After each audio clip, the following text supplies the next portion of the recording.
What's going on, everybody? Oh no, this is... Magnus is a faggot. I fucking hate this guy. Wait, this handle is bigger? Oh, really? Oh. No, that doesn't work. Oh, look at that. Shit music. Yeah, we're skipping that.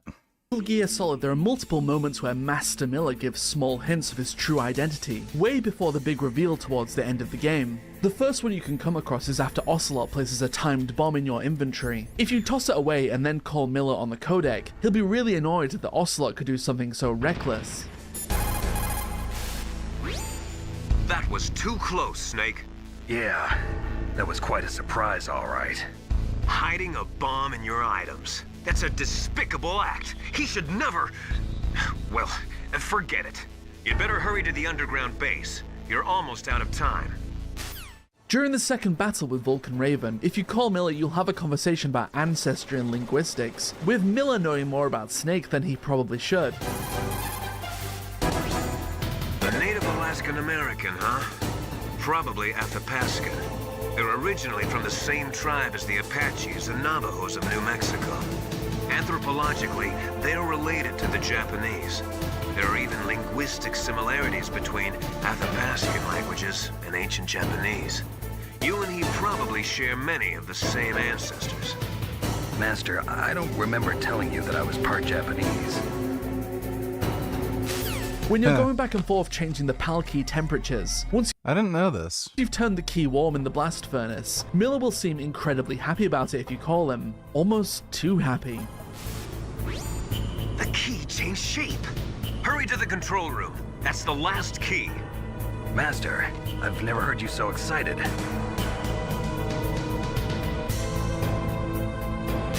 In instances where you're interacting directly with Liquid Snake, such as the battle with the Hind, you'll be unable to call Miller for obvious reasons, and he's unavailable for some time after you down the Hind. Although this isn't always the case, if you go atop Metal Gear Rex in the hangar, you can see Liquid in the control room with Ocelot, but you're still able to call him somehow. You lost the key? Hurry up and find it. Subscribe for more Metal Gear videos. That's interesting. None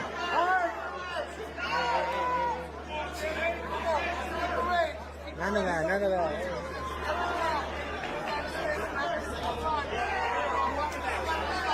The whole place went f***ing numb. And then I was like, yeah, that guy. Bro, everyone's on it. They're all f***ing pointing at him. I got security guards over there.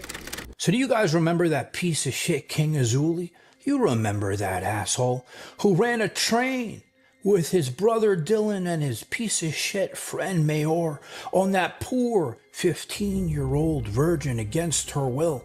You remember he claimed he beat off 30 men at the same time, right? We were like, how can a person do all that at one time? I've taken on not one, not two guys.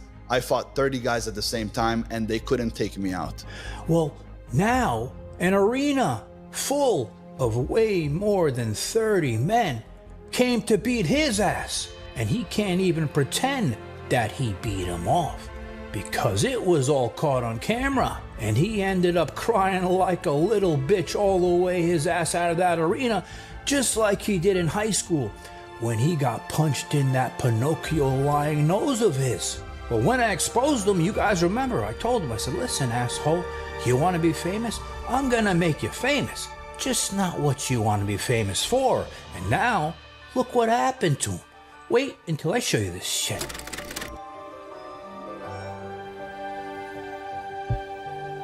So it's been a while since I spoke about that cream of some young guy giving asshole Ben Azoulay. Remember, he gave it all, every ounce of it, every drop, to that poor restaurant owner who taught him Kung Fu. You're the Chinese man. And I would come to him. He would move all of the tables and he would teach me Kung Fu. I was 10 years old, so I learned how to move with like Kung Fu, you know? Yeah.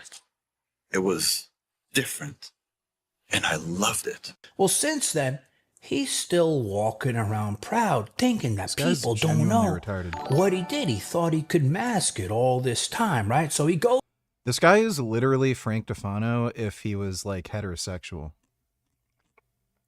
And a rapist. Balsam Moose donated $2, so graceful. Oh. Oh my goodness. That's a very nice tanuki. Very graceful indeed.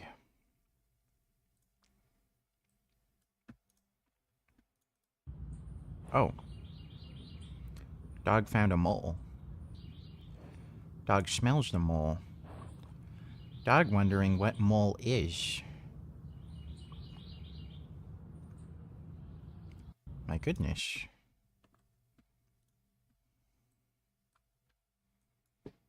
Oh. Oh. The little chump is What are too you bad. doing? Good morning. He chewed through that.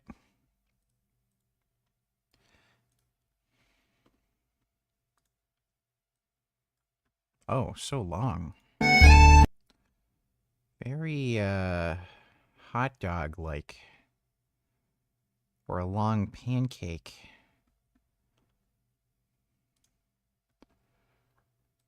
In these forests lives a bird that is about as unbird-like as it is possible. It sometimes wakes up before sunset, so it yeah, the flightless it's the parrot. world's heaviest. Wow. It can't fly. But Charlie Douglas, the tiny once every 4 years. That's an interesting burb. Thanks for the donation, dude. Sleepy Donny Tiller is #1 ranked retard. Current health update, my eyes are still wandering, which might be the cause of my chronic migraines. I don't know if I should get a strabismus surgery to fix it. Might not be a bad idea, but I've just been kind of hoping to be over the surgeries lately. I'm still lying in bed 18 hours a day, you know, getting up around 12 or 1 and going back to bed around 6 or 7 p.m. So the pain management clinics have not been helpful at all. To my understanding, the DEA does not allow these doctors to prescribe them anything effective. At least I'm able to sleep. This stuff, which is terrible for you, 7-hydroxymitragine, is the only thing that's actually let me physically fall asleep. And if you've never been able to sleep before, you will do anything to be able to just get a few hours. So, you know, I can't even get a few hours to work on my business or work on my house, let alone enjoy my life at all. So, not much to look. I don't even know why he uploads these stupid videos. He just wants to whine. Who doesn't want to be a shredded Greek god of a man? But social media and steroids have distorted our view of what's realistic, more importantly, healthy. Yeah, you could be lean for weeks at a time and be fine, but there are also 30-year-olds dropping dead. So there's a fine line to cross when cutting body fat. The important thing to understand is that body fat stores toxins. So does the liver and other organs. However, if you're very lean, you don't have body fat to store the toxins. They will concentrate in your liver as well as those other organs. Now, No, that's not how that works. most people do have toxins in.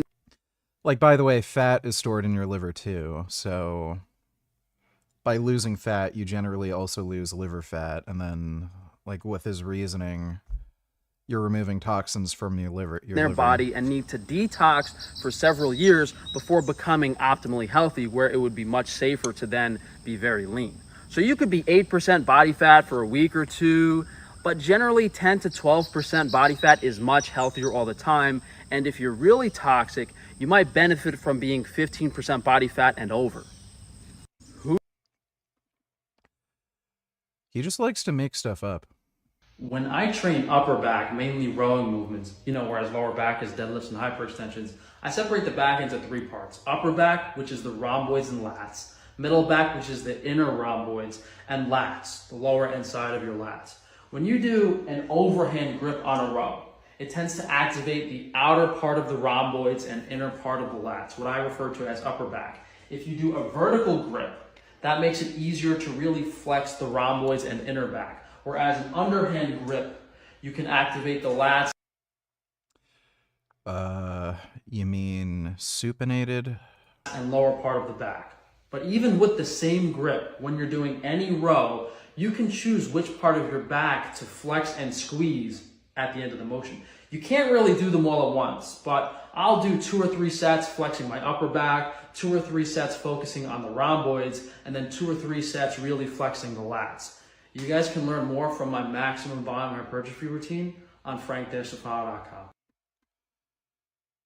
He couldn't have possibly sold, like, any workout routines. No chance anybody bought a single workout routine from him. Like, you'd have to be nuts. Like, a gay, skinny, fucking weak little twink who's, like, retarded. Like, who would buy that from him?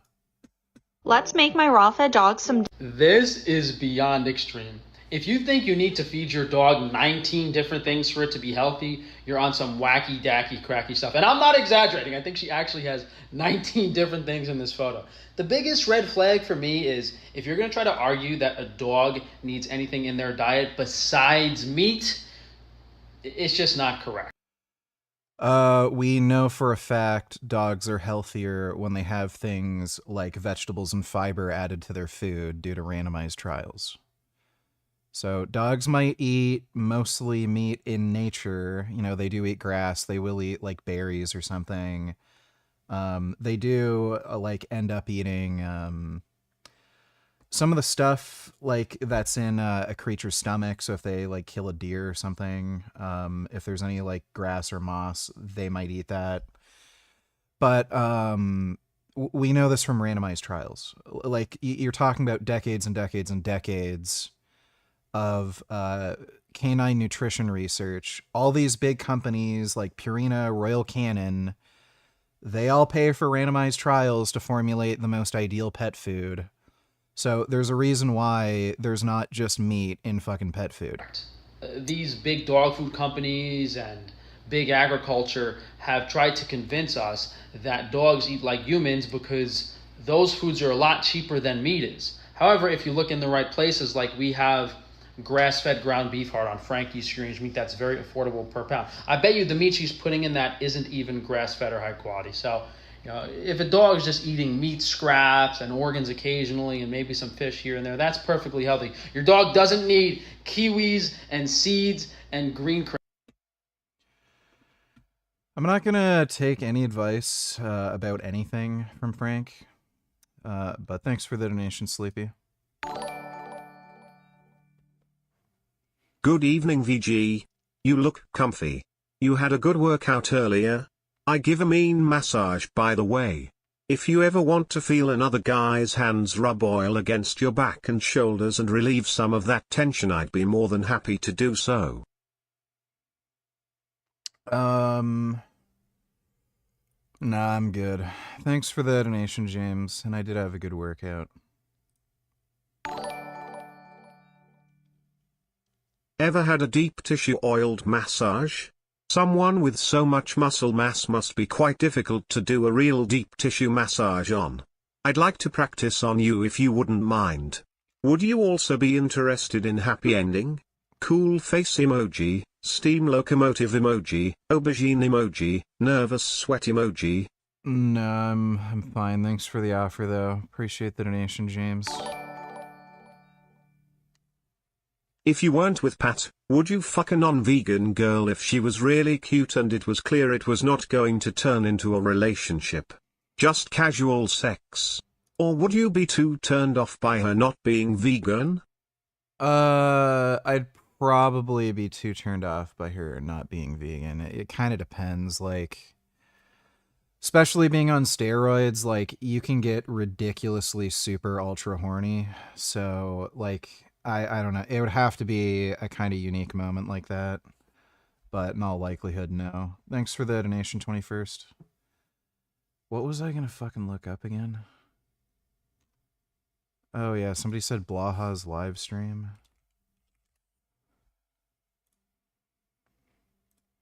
Dude, it's so fucking cringe. Making the case for the death penalty for illegal immigration. Okay, so somebody's fucking retard.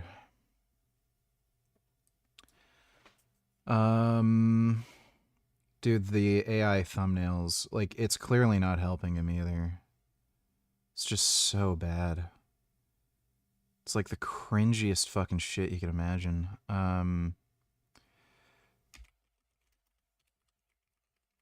Apparently Natural Hypertrophy did a live stream or something mentioning me.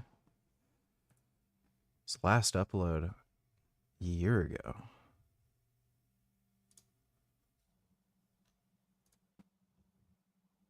Hello, motherfuckers. Is it better? Is it fixed? I'm going to go bananas if you tell me it's not fixed. Is it picking up the mic? It's fixed. Praise be to the gods of YouTube who can't even figure out how to like allow you. He hasn't. I don't know why he dropped off the face of the earth. His channel was actually doing really well. Like, look at the viewership he was getting in his live streams. The last bunch of videos were doing really well. I wonder why he just suddenly dropped off the face of the earth.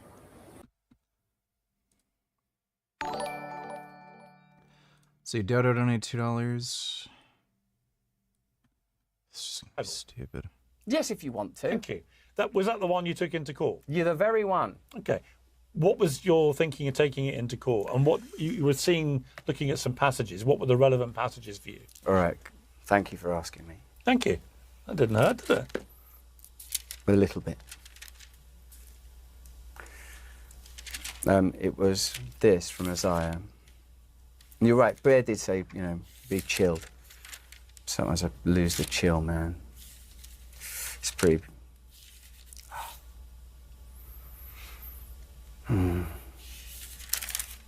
It's this.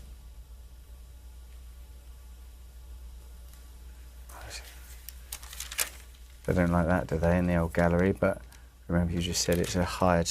I never said his channel dropped off. I said he just quit when his channel was doing good. You know, get the fuck out of my chat. You're a fucking retard. Spot. This is from Isaiah.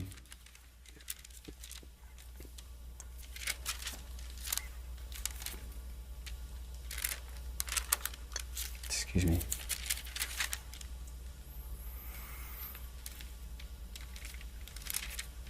He's having a lot of trouble here.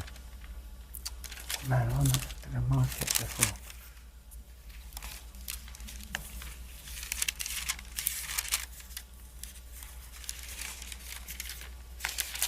It says here.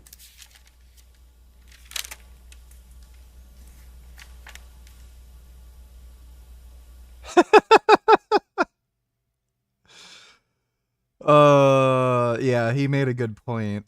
The whole Bible thing is, he's never read the Bible ever in his fucking life.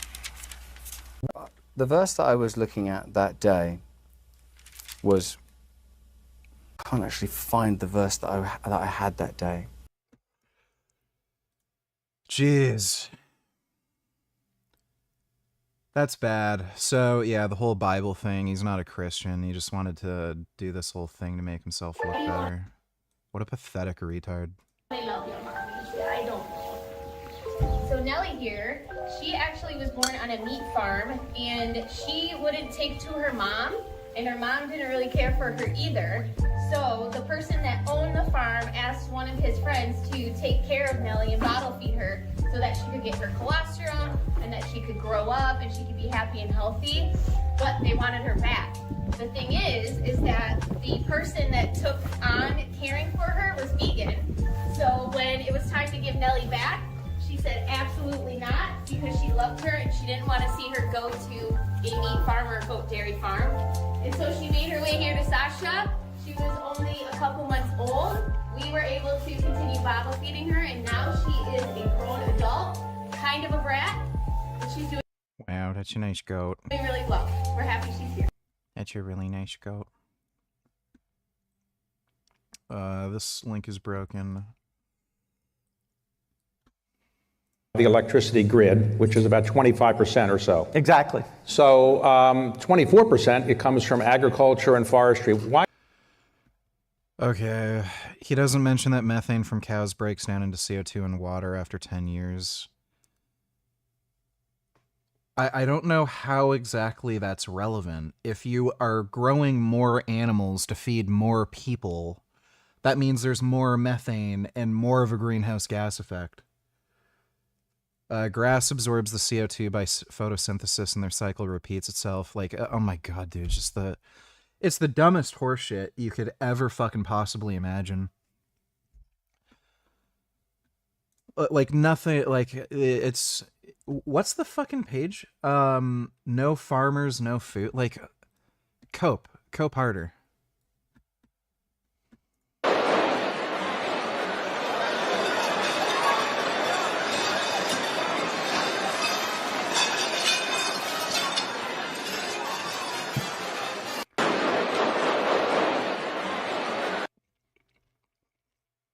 Trump evacuated after shots fired in the lobby at the White House Correspondents' Dinner. Assailant has been shot and killed by security.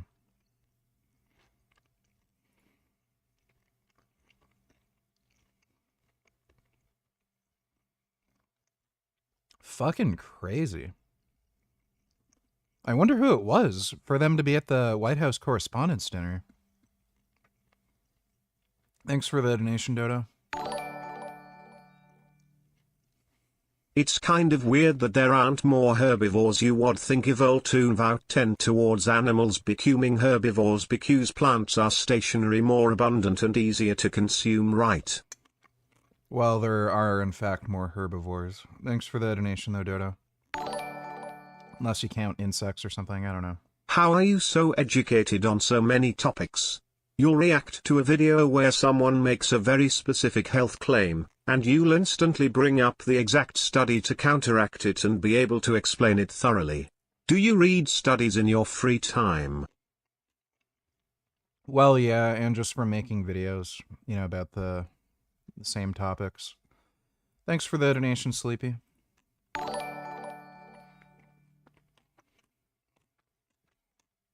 Dodo donated $2.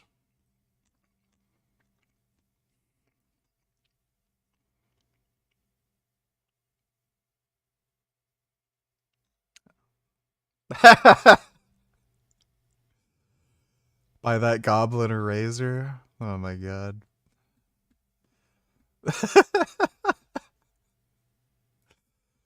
That's good. You don't know, motherfucker? You don't know? I don't know what I did. Son of a bitch, motherfucker. Say it again. I thought don't bring. Hey.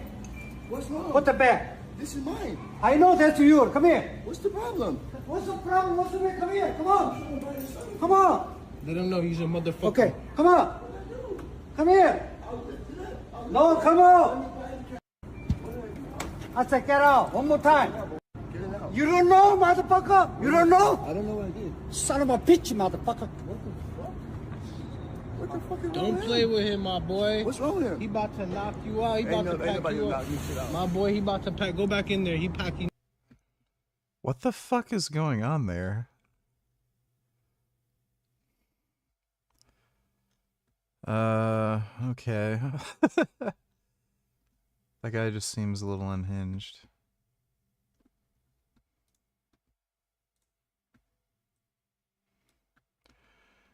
Every car in the U.S. Will be required by law to have tech that puts constant surveillance on the driver by 2027, and your car will determine if you're sober, fit to drive, automatically turn off. Yeah, I don't really like that idea. I think I'm just gonna stick to buying classic cars if that's the case, or just old fucking pieces of shit. Or I'll just stick to bikes. This video is 174k likes. Snowstorm in Gaza. Oh my god, this is just fucking retarded.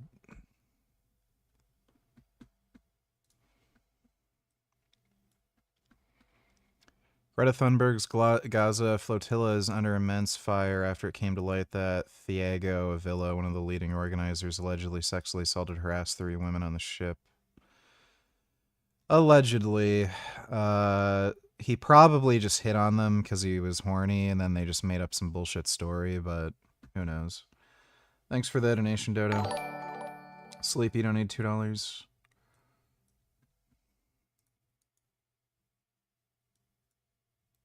Guys, Frank Tufano has never been normal. He's never had a good life. He has always, even before the surgery, been like this. Do you know what job he worked before this surgery that apparently ruined his life? It rhymes with schmatterbait. No one does that shit if they have a good life. I'm sorry. So much of the shit that happens to him is just blatant. The chatterbait stuff was soft. He was an actual prostitute. He was like a literal gay prostitute. It wasn't just chatterbait. His fault. This dude will take out loans for the stupidest stuff, like take out loans to donate it to people, and then complain about being broke the next. Yeah, he's a fucking retard. Thanks for the donation, Sleepy. Dodo $2. It was a SJW from California who ran into the building, who was probably paid by Iran.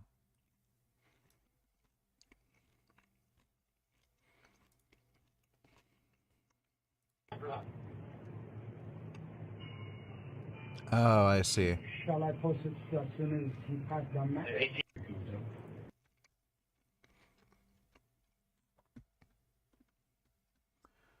Okay, so he wasn't actually in the place. They just heard shots outside.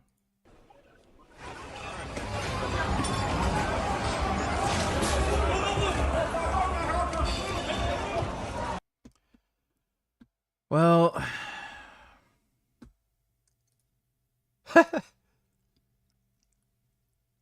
that can't be the guy, right? Didn't he get shot and killed?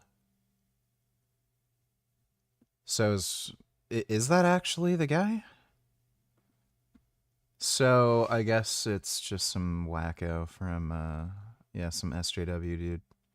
Thanks for the donation, Dodo. Nigger has autism, so he has a good memory and remembers random things, including which niggers were shot during the BLM movement a few years ago and the context behind their shooting. Yeah.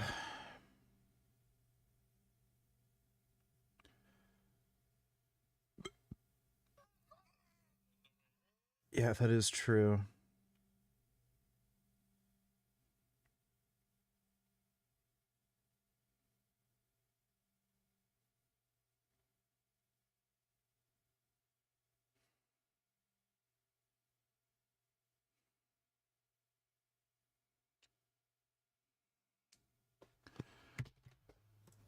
Thanks for the donation, 21st. Wow, Greta's boyfriend is just as unattractive as she is. What a match made in heaven, or let's be real, hell. She's not ugly. Like, yeah, the back hair is kind of extreme. Like, not... I've seen worse, but... It's not ugly, it's just she's the most intolerable retard. Like... It ruins it. So, like, she's not good looking or anything like that. Like, it's not like you see her face and it's like, oh yeah, I want to stick my dick in that or something. It's just, she's not ugly. But yeah, she's also just one of the most annoying fucking people on planet Earth. Thanks for the donation, Dodo. Goes to an MMA event. He goes inside the arena and he gets called out. But again, it wasn't just one, wasn't 15, it wasn't 30. The whole arena went crazy when they saw this asshole because they knew, just like I was saying, exactly what he is famous for now. So he always wanted to be famous. Well, now he is. And now, let me tell you what happened that night. Bro, let me tell you something. This whole place is going upside down. I'm 99% sure he's gonna fucking have to leave. They're getting him the fuck out of here. Yeah, this guy very likely won't be allowed to go in public soon. This guy?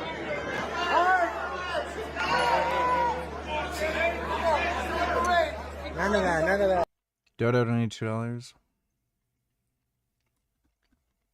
The Jews run the world. Yeah, for sure, Yeah. dude. all of Hollywood. They're all of our elites. They're all of our Bro, politicians. there's billions of them. Bro, how many Jews do you think there are, dude? Yeah, a lot. Let's guess, and then I'll guess, and I'll look it up. I would say, so there's probably 8-9 billion people in the world. I'd say probably at least 2 billion. Yeah, bro, I'm gonna guess it's like 4. Isn't it like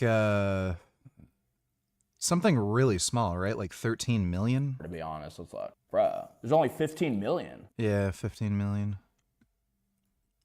Shall I teach you how to deal with atheists? Yes, please. You're the atheist now. Come to me. I don't believe in God. Yeah, I don't care. What? I don't care. That's how you respond. What do you think they're going to say next? What do you think they're going to say next when I say I don't care? They're going to say, why don't you care? Because I've just told you I don't care that you believe in God or not.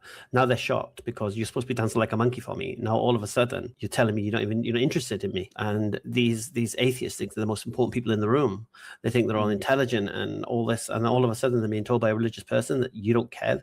You're supposed to be protesting. You're supposed to be convincing them God exists. They want to hear you dance for them. And you just told them you don't care. So they'll say, why don't I care? Why don't you care? And then you tell them, well, you're an atheist. You don't know anything. So your opinion's irrelevant. What you think I'm wrong. Yeah, so I went on to a stream on 2 occasions. The second time he just kicked me, he wouldn't even be bothered. The first time I came out that he even let me on his stream, I didn't even bring up atheism. I brought up issues with moral realism in the context of Islam. And he had a complete brain fart. The fucking guy he was with, Sabor, he just looked like a fucking retard, and they wouldn't let me on stream ever again after that. So their whole strategy is to just lie, talk over you, obfuscate. Oh no, I was on his stream a second time, and they refused to actually argue with me. I think it was 2 separate topics. One was moral realism in the context of Islam. The second time it was a similar thing, a similar topic. But they basically just screamed and yelled, wouldn't let me talk, and then they asked me to formalize an argument, and then I did, and then they cut me off again.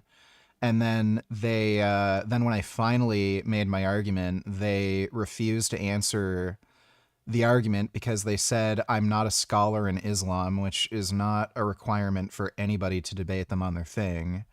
So they knew they just didn't have an answer. I think it was Problem of Evil the second time.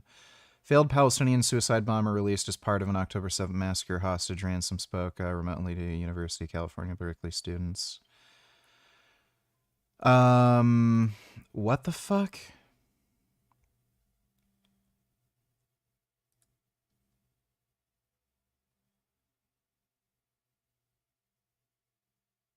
Really?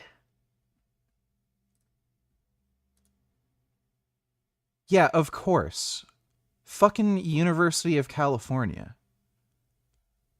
It's universities are just a fucking breeding ground for just wacko fucking communists. Holy shit. Shall I teach you how to deal with it? That's fucking nuts.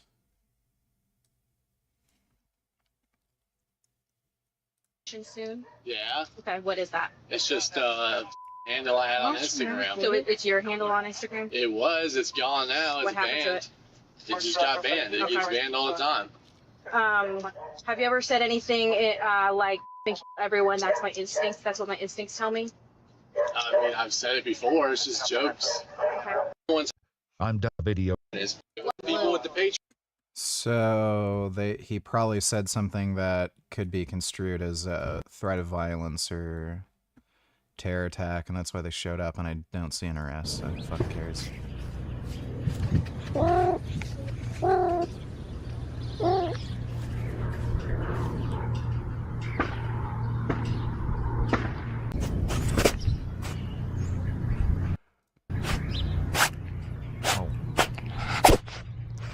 Was he sneezing? It's a nice kitty.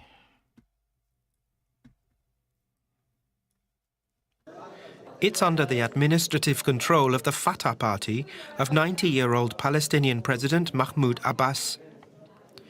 independent polling says Hamas, the group that carried out the October the 7th, 2023 terror attacks against Israel, is still the most popular political faction in both Gaza and the West Bank.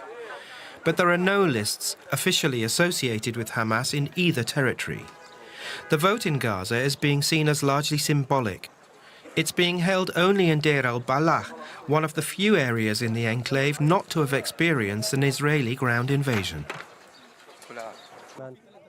Hopefully the rest of the governorates and the entire Gaza Strip will have elections and be distinguished after the fierce war. These 2.5 years of war, destruction, homes and broken streets. And we will see, God willing, our cities improve. The Palestinian Authority also hopes the election there will help reinforce its claim to authority over the territory after its ouster by Hamas in 2007.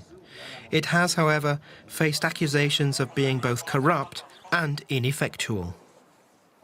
Yeah, they're Arabs. DW correspondent Emily Gordine has been covering the story from the occupied West Bank, and a short while ago I asked her how elections... Well, that seems fairly retarded. Thanks for the donation, though, Dodo. Universities are a breeding ground for communists, the same way oysters are a breeding ground for toxic bacteria.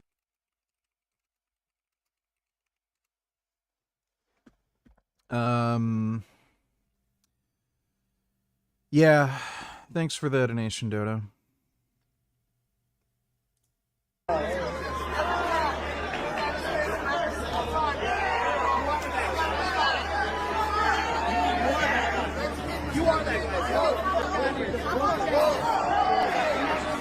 This guy got clowned out of here. He had heard us screaming at him. Once he saw who it was, he was like, oh my God. Hey, bro, I wouldn't give that dude too much play. You know who that is? That guy. Yeah, he said it. That guy. That guy. He said it. That guy. Fucking careful. Bro, my boy right here, King David MMA, was fucking on him, screaming it at him from over here. He walked over here and he's like, yeah, I am him, but I didn't do it. My boy was gonna crush his clavicle. Did you a 15-year-old girl, did you? And loud, the whole place went fucking numb. And then I was like, yeah, that fucking guy. Bro, everyone's on it. They're all fucking pointing at him. I got security guards over here standing here like we're gonna sock him. They're all rounded up. We're gonna ball his ass out of here. Nope. That is a hell of an accusation. Bro, this is Sean Selby, the most professional dude in the game. The matchmaker from the UFC. And he came over just now and he's like, bro, thank you guys. He's like, that guy is a child piece of shit. Yeah, get that fucking guy out of here. Later, bro. Later. At a tough enough zone, you're out of your mind. We're gonna stomp you out. Don't even think about it. We're not even gonna say the word. You're one of those? You're here? Oh, sure. So behind the scenes, I'm going to tell you guys a little bit what's going on. So I haven't spoke about this asshole for months, right? But for months, he's been sending me messages. It's like, John, listen, it's not true. The girl is lying. Her family is lying. It's all a lie. The civil case, it's all a bunch of bullshit, right? And I'm like, listen, Ben, I'm not here to tell lies on people, to hurt people for no reason. That's not what I'm doing here. I'm here to expose people for being a piece of shit. And when I see a civil case clearly says, your piece of shit Dylan brother and the other asshole mayor were convicted of these crimes, how can I not tell it? And I said, listen, you want to say it's all a lie? This is what you're going to do. The criminal case from 2008 is sealed. So I can't get it. My lawyer can't get it involved in the case because it's sealed. Nobody else can get it. So I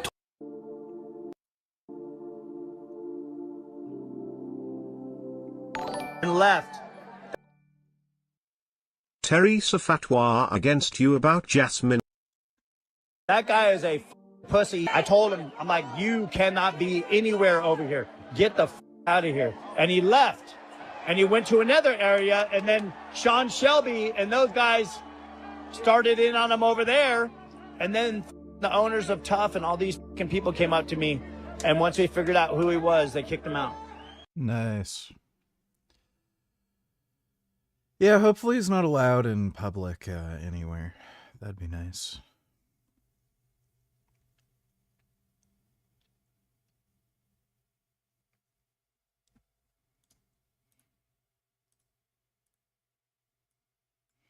Hollywood secrets of how to dress right for your shape and look 10 to 20 pounds thinner instantly.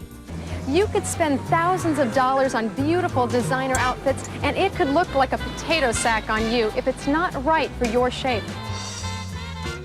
The first and most important step in knowing how to dress right is to know your shape. Look around. We all come in different shapes and sizes. The top heavy cone, the bottom heavy spoon, a straight ruler, or a voluptuous hourglass. Me? I'm a spoon. Just by changing their clothes, we're going to make all those problem areas disappear. Now, this is Julie, and what she's wearing is completely wrong. She's a classic spoon. That looks fine to me. And although these riding pants may be hip, they're way too hip for a spoon. Now, here's Julie after our stylist dressed. That is a downgrade. That chick has really nice, like, sexy hips. Her the right way. Note how the bold jacket and horizontal striped shirt makes her look bigger on top to balance her out. Now, yeah, that's not a good thing. this is the exact same jacket that looked so great on Julie. Susanna loved the color and it was her That is not the exact same jacket. size, but as you can see, it's just all wrong. This long, high-waisted, solid-colored blousey dress makes her look like she has no shape at all. Well, she certainly has shape now. And don't overlook the importance of a good push-up bra. How do you think the stars get such great cleavage? Now you know the fashion secrets and Hollywood tricks of the trade that can help you create the perfect silhouette and look your best, just by choosing the right clothes and styles to dress right for your shape. Well, let's dive in and meet our first bad girl, Eve. I mean, badness had to start somewhere, right? I am convinced it was not an apple or a pomegranate hanging on that tree. No, baby, it was Godiva chocolate, I guarantee. The snake was definitely a he. Not an it, not a she, he. I have an 11-year-old girl. Will you pray for me? It would be a little easier if she hadn't hit puberty when I hit menopause.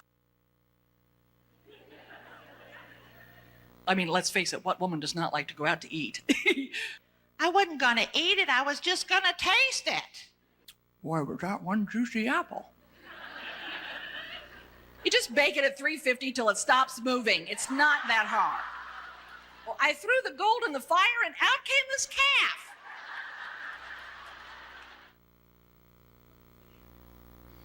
Three women were bad to the bone. Come to bed with me. Ooh. Ooh. He was a stud muffin, okay? Why, Delilah. As my mother-in-law, who grew up in the hills of Kentucky, says, well, smell you. I mean, they were just brand new Christians. You know how brand new Christians are. They're like puppies. He said, yes. Oh boy, oh boy, oh boy.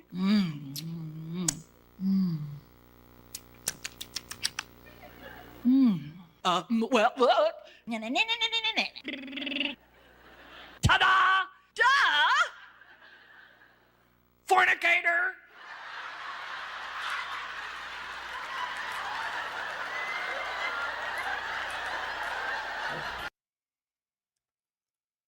The fucking Christian videos are always by far the most cringe of all.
the non-biodegradables.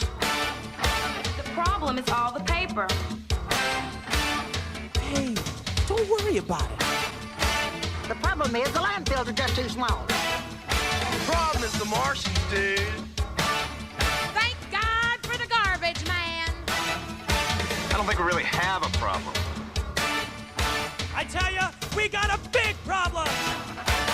People don't know what to do. Hear them talking till they're blue. All that trash won't go away. Let's get real, it's here to stay. There's no problem, what's so bad? You don't care, it makes me mad. Just take my trash and go away. But garbage problem's here to stay. We didn't start the landfills. They're from the good old days with all their throwaways. We didn't start the landfills, but they can't keep growing because they're overflowing. We didn't start the landfills, but they'll make us pay unless we find a way. We didn't start the landfills, but when we are gone, will the trash go on and on and on and on and on and on and on and on and on and on?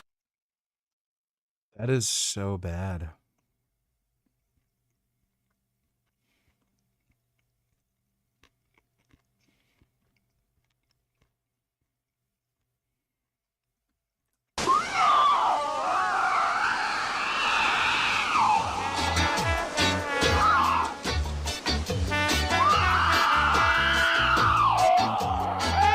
Any way we can. As of now, marijuana growers are an endangered species. Ganjasaurus.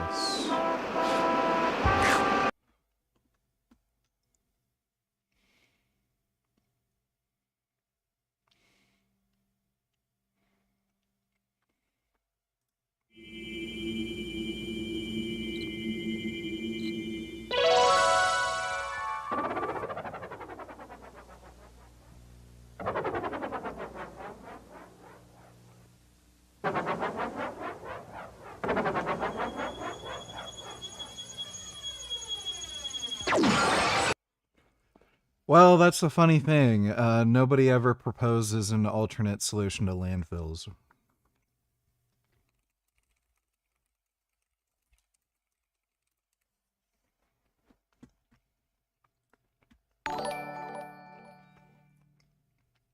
While everyone's focused on Iran and the Mideast, Ukraine has been hammering Russian oil refineries, ports, their entire oil and gas infrastructure so hard it's not even funny.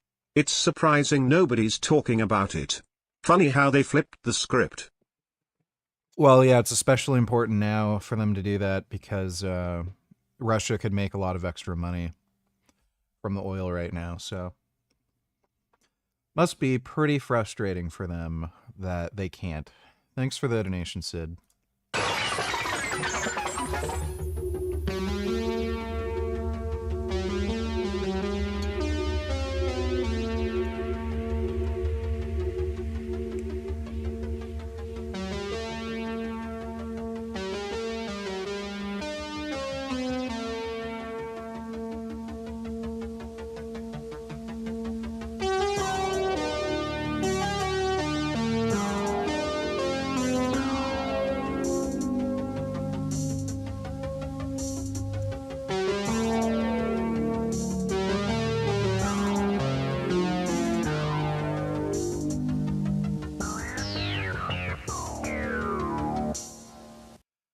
Well, that's pretty self-explanatory.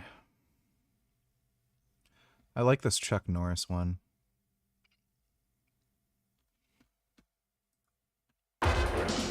Chuck Norris. Chuck Norris. Chuck Norris. Chuck Norris. Chuck Norris. Chuck Norris. Chuck Norris. Chuck Norris. Chuck Norris. Karate Commandos.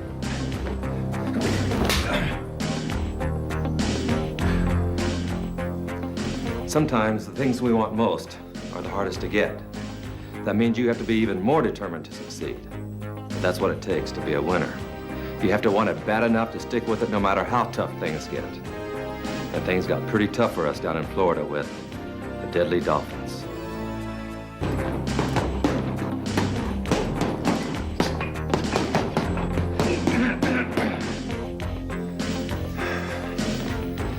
Sometimes you're gonna meet people who'll do anything to get their own way.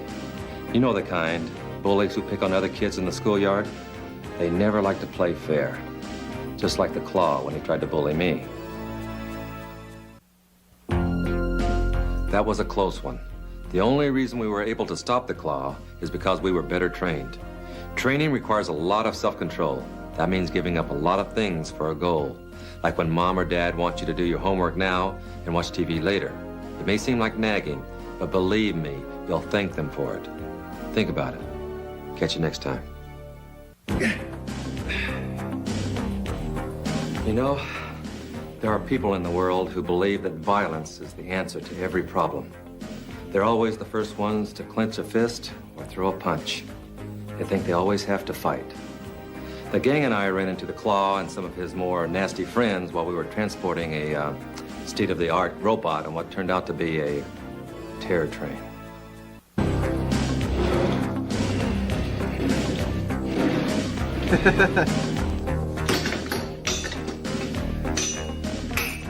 Have you ever made a mistake? Of course you have. We all have. Many times it's hard. I'm gonna guess he wasn't the one choosing his wardrobe. Ukraine is just asking Putin to nuke them at this point. They are poking the wrong bear. I would be careful if I were them.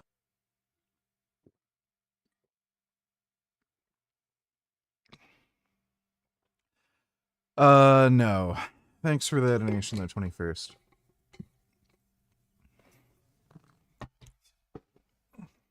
Hard to face up to that mistake because it means you may be laughed at or punished. But when you do face up to your mistake and know you'll never do it again, then you become a much stronger person. And we needed all that strength on the island of the Walking Dead. Well, we finally got the robot to its destination. But more importantly, everybody on the train was saved. It was a tough job, and Claw was at his worst. I don't like having to resort to violence. It's always my last option. I'd rather walk away from a fight, if I can.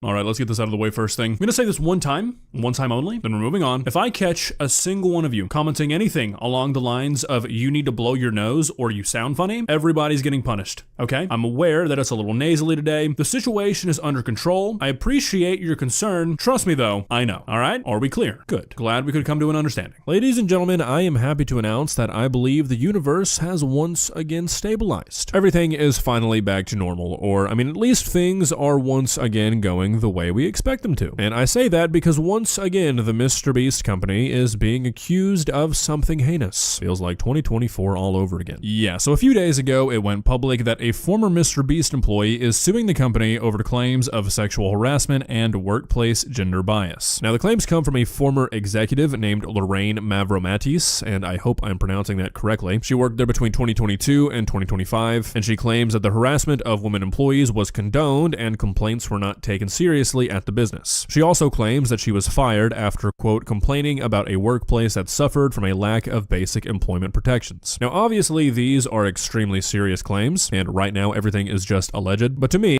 probably bullshit, especially since it's a woman claiming this. and really, I think most people, this looks pretty bad. And that is mainly due to the fact that this is not the first, nor is it even just the second time that we have heard of claims like this coming from people who work within or adjacent to the Mr. Beast company. Now, it is important to note that none of the claims that have made it to a courtroom have been confirmed yet, but at the same time, none of those lawsuits have come to a conclusion yet, and it seems like we are back in the middle of the shit show that was the whole Mr. Beast situation a couple of years ago. Now, if you somehow have no idea what I'm talking about when I say the Mr. Beast situation, wow, you've missed out on a lot, but I think in the context of this video, it's important that you're at least somewhat aware of what I'm talking about, so I'll do my best to give you a quick rundown in like a minute or less. For most of you, I realize that this will be shit you already know, but like I mentioned, this is not the first time we've heard of these claims, and I think that fact is extremely relevant when we are looking at a new lawsuit alleging the same stuff. So, with that being said, let's get into the details. There's a lot to go through. Let's begin. Please subscribe. Okay, so like I said, gonna try and get through this recap as quickly as I can, but there is a lot to go through. In my opinion, there is a lot of information that is relevant to this lawsuit and makes the whole thing look just that much worse. So basically, back in early to mid 2024, Mr. Beast found himself in the beginning of what was going to end up being like a 6-month-long endless wave of controversy. And as I'm sure many of you remember, it all started with Ava Chris. Oh yeah, women lie more often when it comes to things like this, like sexual assault or misconduct or, you know, work. Like, you can just look at HR complaints by gender. Women are massively overly represented, and they lie about that sort of shit all the fucking time. As soon as you add women, and by the way, this, like, you can even look at how a workplace is, like, how many of a certain gender there are by proportion. The more women you hire, the more they complain, even about other women. Like, they just make a ridiculous amount of fucking HR complaints just because it's what they do. So it's not like just a particular bunch of men actually sexually harassing women or being inappropriate. Like, no, it's just women do this. They just like to complain about everything and bullshit. Is Isaac primarily responsible for cleaning and organizing the house? He must be, since when y'all pigs were living in the pigsty of the last place. I can guarantee you most of that shit was not clean because of you. In fact, you wouldn't do your own dishes. No, we both just clean, dude. Thanks for the donation. Tyson, a long-standing member of the Mr. Beast channel. Allegations surfaced that there were some inappropriate interactions between Ava Chris Tyson and minors on Discord. The screenshots of everything spread rapidly, people started digging, and a whole lot of weird shit was discovered pretty quickly. And it was honestly pretty bad. Lots of seriously weird and seriously questionable behavior from Ava was discovered on Twitter, old Mr. Beast videos, and all of this together resulted in Ava's departure from the channel. Now, eventually, the Mr. Beast company announced an internal investigation into all this. A third-party law firm was brought in, and they found that the claims against Ava were baseless. Now, while that might be the case, the behavior that we could all see with our own eyes, stuff like having a fucking Shadman poster in your room visible in a Mr. Beast video, was pretty damning, and from that point forward, there was really... The Shadman thing is kind of ridiculous. Like, I know how, I know how the guy, he was making, like, weird lolly porn of, like, actual people. I didn't know he did that. Like, you know, there are people who sometimes casually watch somebody else's content. I remember I saw him do a few sexy, like, drawings of some, like, video game characters. That's what I knew him from. And he did a lot of weird shemale stuff, too, for some reason, but... that's all I knew about him. I just casually, like, looked at his Twitter sometimes. So, who the fuck knows? Like, I have a hard time believing that if Ava Chris Tyson knew this guy was making, like, weird lolly porn of actual children, they would have that poster on the wall and shit. I think your depression went away because you don't live in a filthy, disorganized pigsty and have a useless cunt bitching at you all day, not because of your shroom trip or testosterone.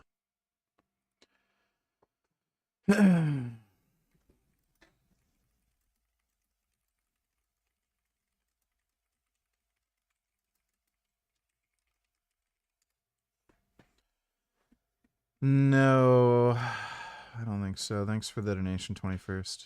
No going back. The reputation of the Mr. Beast company was forever damaged, and it only got worse from there. Shortly after this, though, the whole Delaware situation popped up, and this one is a lot foggier. What actually went down is still not really known, but basically the main claim was that the Mr. Beast company hired a known registered sex offender and tried to hide that from their audience. Now, obviously, the claims about trying to cover it up are just speculation. Multiple former employees claimed that the higher-ups at the Mr. Beast company knew that he was a registered sex offender, but I did my best to look back into everything, and I think this is one of the things that never really fully got resolved or answered. What is known for sure though is that in some way, shape, or form this guy was employed by the Mr. Beast company and he was a registered sex offender. Anyways, after this, and honestly I think that this is probably the most important piece of context here, a class action lawsuit was filed against Mr. Beast production company regarding the Beast Games, with the complaint alleged being widespread mistreatment of the Beast Games contestants, with part of that mistreatment including sexual harassment. A quote from the lawsuit claims that the environment, quote, systematically fostered a culture of misogyny and sexism. So I mean, combine all of this with other one-off claims of just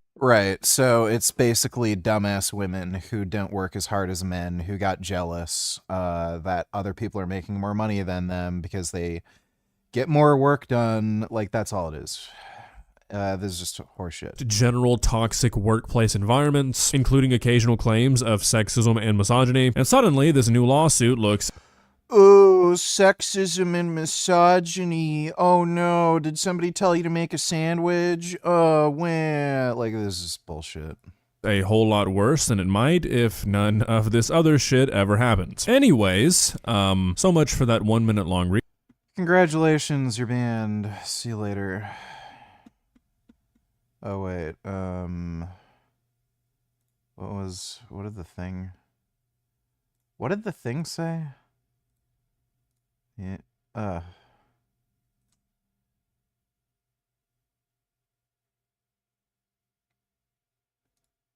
oh, well, never mind. I just don't care. I unbanned you. Thought you said something else. That doesn't...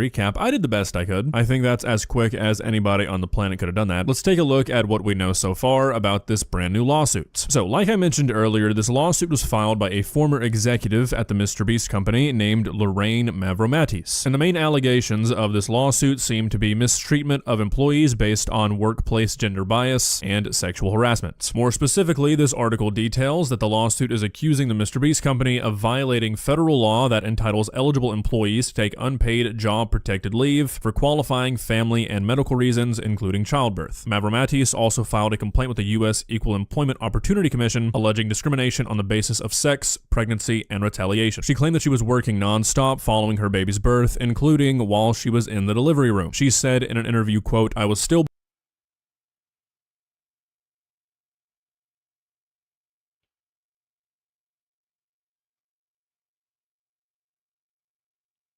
Where does he live? North Carolina? Entitles eligible employees take unpaid job protected leave for qualifying family and medical reasons.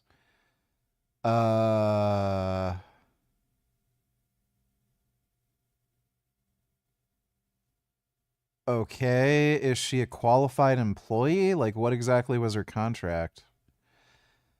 This sounds like just some bullshit, honestly. No, yeah, you're right, the shrooms cured your depression. In fact, you being with that depressing cunt bitch would probably improve your life. You should dump Pat. No. Bleeding, and I just had to show up. She also said that in the years leading up to the termination of her employment, she experienced sexual harassment and workplace gender bias. Apparently, yeah, sure. Less than 3 weeks after she returned to work full-time after giving birth, she was fired. Due to all of this, Mavromatis says that she has suffered mental anguish, humiliation, embarrassment, and damage to her emotional and psychological well-being. She is seeking lost wages, Yeah, I'm gonna assume that's just all bullshit. She probably got fired because she's useless, and then because she thinks she can get money or revenge on them, she's just doing this. lost benefits and reinstatement, amongst various other forms of damages. Now, I think it's important to note here that the Mr. Beast company and its lawyers have been strongly denying these claims. Like, the word strongly might be an understatement. A representative for the Mr. Beast company has described the claims as a clout-chasing complaint, built on deliberate misrepresentations and categorically false statements, saying that they have the receipts to prove that that is the case. They also said that the company had extensive evidence, including messages, documents, and witness testimony. Yeah, they wouldn't be saying that if there wasn't a good case against her. That unequivocally refutes Mavromatisi's claims. They said that they will not submit to opportunistic lawyers looking to manufacture a payday from us. There were also some more specific things shared, like the company sharing an exchange on their workplace messaging app called Slack, where apparently a coworker told Mavromatis that she shouldn't even be checking her messages after she had to cancel a meeting because she was in labor. And also in response to the claim that the company failed to inform her of her rights under the Family and Medical Leave Act, the company shared a screenshot of her signature confirming her receipt of the employee handbook, including their FMLA policy. Yeah, so she's just making this up. She's just mad she got fired and she talked to some lawyer that thinks they can just weasel some money in a settlement. So, I mean, both sides are making extremely strong claims, and both sides seem pretty damn confident in their ability. This video is just fucking stupid. Like, look, this is a fucking dumb bitch. He promotes just making up a bunch of claims. Like, it's obviously just horseshit. Recreational drugs, bone smashing, and doing horrendous things to the world. But yet, it's not that bad. Very sad this morning. My YouTube channels, Live with Clav and Clav Lookmax, were terminated this morning with no warning and explanation. Bro, you were already banned. And so notice how he does this the day after John Bravo exposes him. Clavicular said that, oh, I own a... John Bravo didn't expose him on anything. Like, there's nothing to expose. So, John Bravo just complained that Clav is doing that OnlyFans pimping thing. There's nothing illegal about that. I don't even see a moral issue with that. If he's trying to make OnlyFans contracts with willing adults, what is the issue? And the only other thing he brought up was the weird nightclub deal he had with someone who apparently had ties to organized crime. Find me any nightclubs that don't have ties to organized crime. $5 million nightclub in Miami. How could a guy who had no money a year ago suddenly have enough money to buy a $5 million club in Miami? And on top of that, he was exposed for his involvement with OF. We've seen some of the contracts. It's nothing to be exposed. We've seen that he did not want people to know that he offers okay, very horrendously bad contracts to... No. The only thing one girl mentioned was that there's an 80-20 revenue split. You have no idea if that's a bad contract. These girls, I believe they get 20%, and that he keeps something like 80%. If they're going to be making something like 10, 20, 30, 40, 50 times more than they would otherwise, and on top of that, all the work around OnlyFans is managed by a talent agency. So they have their own set of photographers that will help them film. They have their own staff that will answer messages for them. They'll also have staff that will help set up the pay-per-view thing, that, you know, they'll get more orders for the PPV shit. Then that may in fact be a very good contract. You have no fucking idea. Like, again, show us the contract. The only thing we know is some random dumb fucking bitch online saying she read the contract and it's horrible, and she mentioned an 80-20 revenue split, but we've never actually seen the contract. And that many of these girls that are interacting on streams, well, they actually have contracts with them. And so in case you're thinking, oh, None of this is staged. He just goes to the bar and meets random strangers. No one ever has interacted with him prior to that. You don't think there's a financial interest? And so you can go and watch John Bravo's videos. And so you can see for yourself, and he is going to be posting more, exactly what's going on with clavicular. All you youngsters that are perhaps impressed by this, you're all losers, you're all pathetic, and I'm sad and embarrassed for you. Essentially, 2026 is the year of degenerates. The more of a loser that you are, the cooler you seem to be. For some reason, people are now idolizing and worshiping losers, and it makes no sense. Perhaps it's because they don't want to put in the work. They don't want to do the things like, for example, study, lock in, work hard. And so they love it when people make mucho dólares for doing bullshit. The channels were consisted of live stream VODs and free courses. Okay, whatever. It's yapping. All right, letting that load up. Let's get the Facebook up. As soon as Facebook is up, I will go ahead and start this. All right.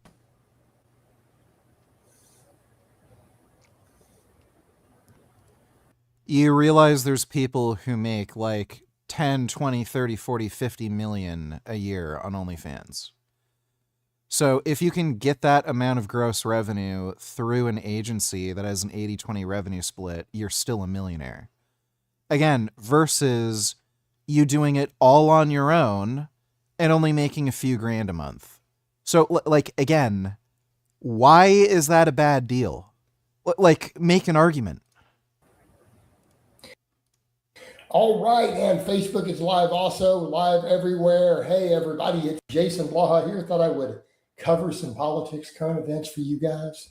I was going to talk a little bit about the Trump situation with the girls that were going to be executed, the young women in Iran. But let's hop over to something I started on Why did he make this a live stream and it's only 22 minutes? Facebook this morning.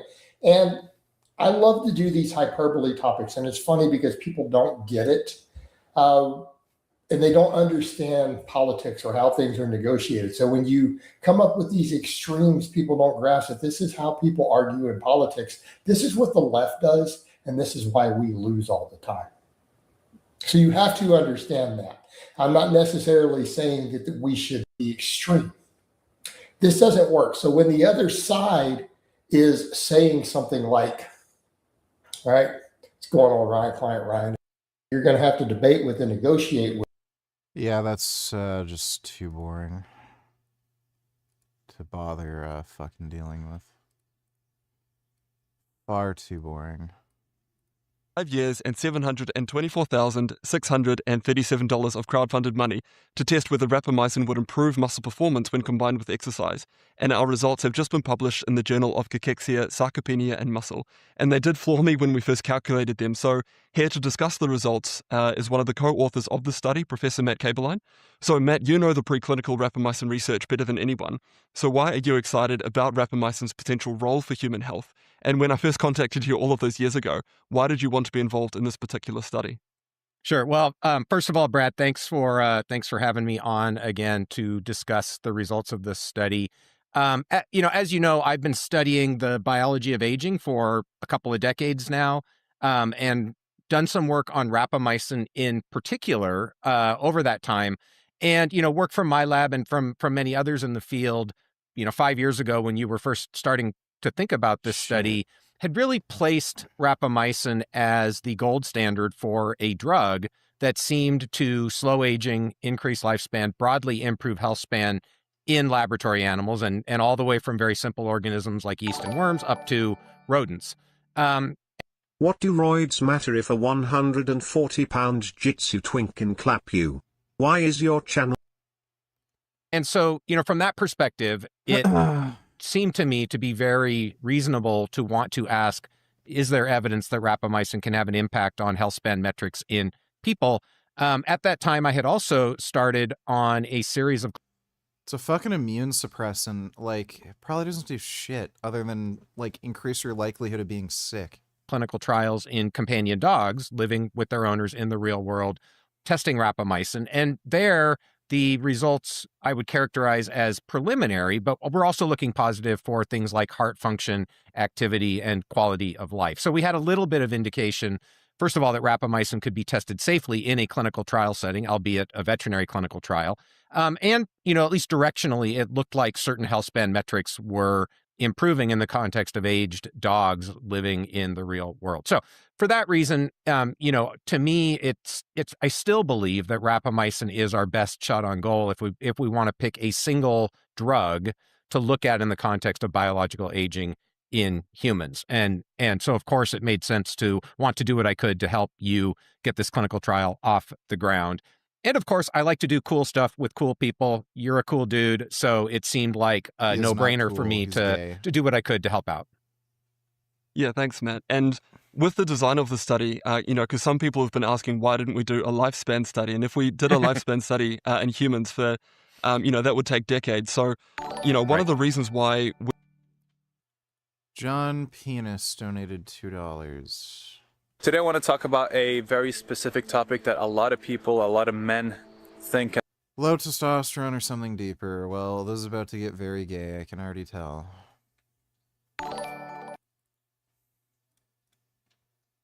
And talk about when they pass the age of 40, and that is testosterone. The worry that they don't have any energy. They feel like there is something missing. They don't have the energy to go out there and get in shape, to earn more money, to go for their dreams, etc. When you look at the scientific literature and the studies, a lot of things is higher testosterone is linked to this, is correlated with that, and we don't really have an understanding of the mechanisms behind what happens to our bodies in relating to different ways of viewing yourself and the world. So much more than we can imagine comes from within us, from our perception of reality, from our perception of ourselves, of what life is about meaning. And each and every one of us has a subjective and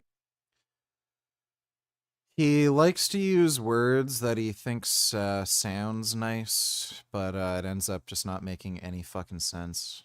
unique perception of that. So let's say we're overweight, we've tried many times and failed to go on a diet, to start a gym membership, but we finally managed to do it. And we go to the gym, we start losing weight, we start looking in the mirror, we see changes, we get compliments from other people. What happens is that testosterone increases in different studies. Is it because of the weight loss itself, or is it because of the change of perception of yourself? You're seeing yourself more as a dedicated.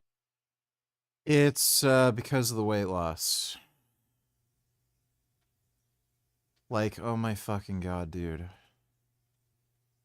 Kill me. Why does anybody, like, fucking listen to this guy unironically?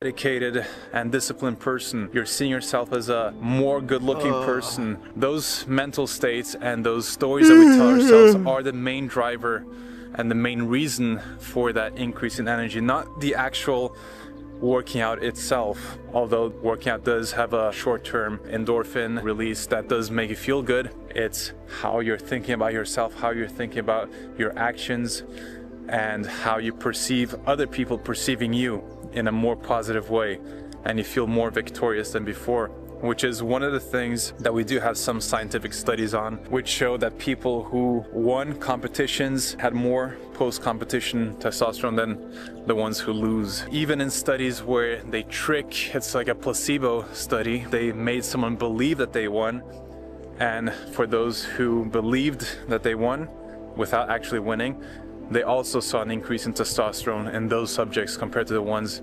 There's literally no point of this video whatsoever. If you inject testosterone, you can raise your testosterone as high as you fucking want, and it obviously works. It makes you feel better. Like, again, this is in randomized trials where people are either receiving a placebo or a treatment. And the higher the testosterone, the better men report feeling psychologically. It also helps you build more muscle mass, has you lose body fat, particularly visceral fat.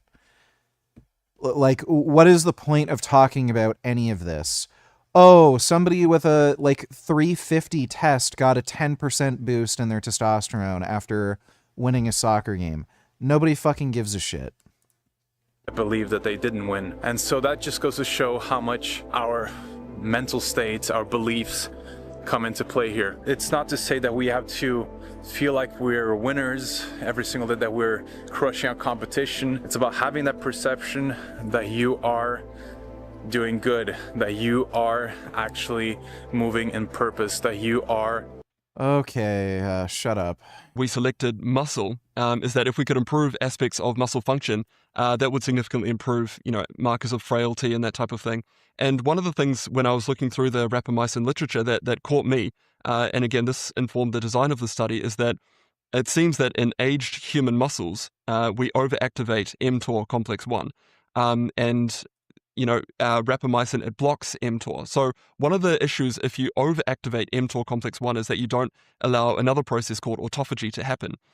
So in theory, all of our aged muscles are hoarding onto these old damaged components and never flushing them away. So that it was hoped that if we could cycle rapamycin, so have periods of time where we take rapamycin, we block mTOR complex 1, we can allow autophagy to happen, and then when we exercise again, we can switch mTOR back on and rebuild those new components. So that was kind of the basis of the cycling hypothesis. And again, that's why we wanted to do a muscle study rather than a lifespan study.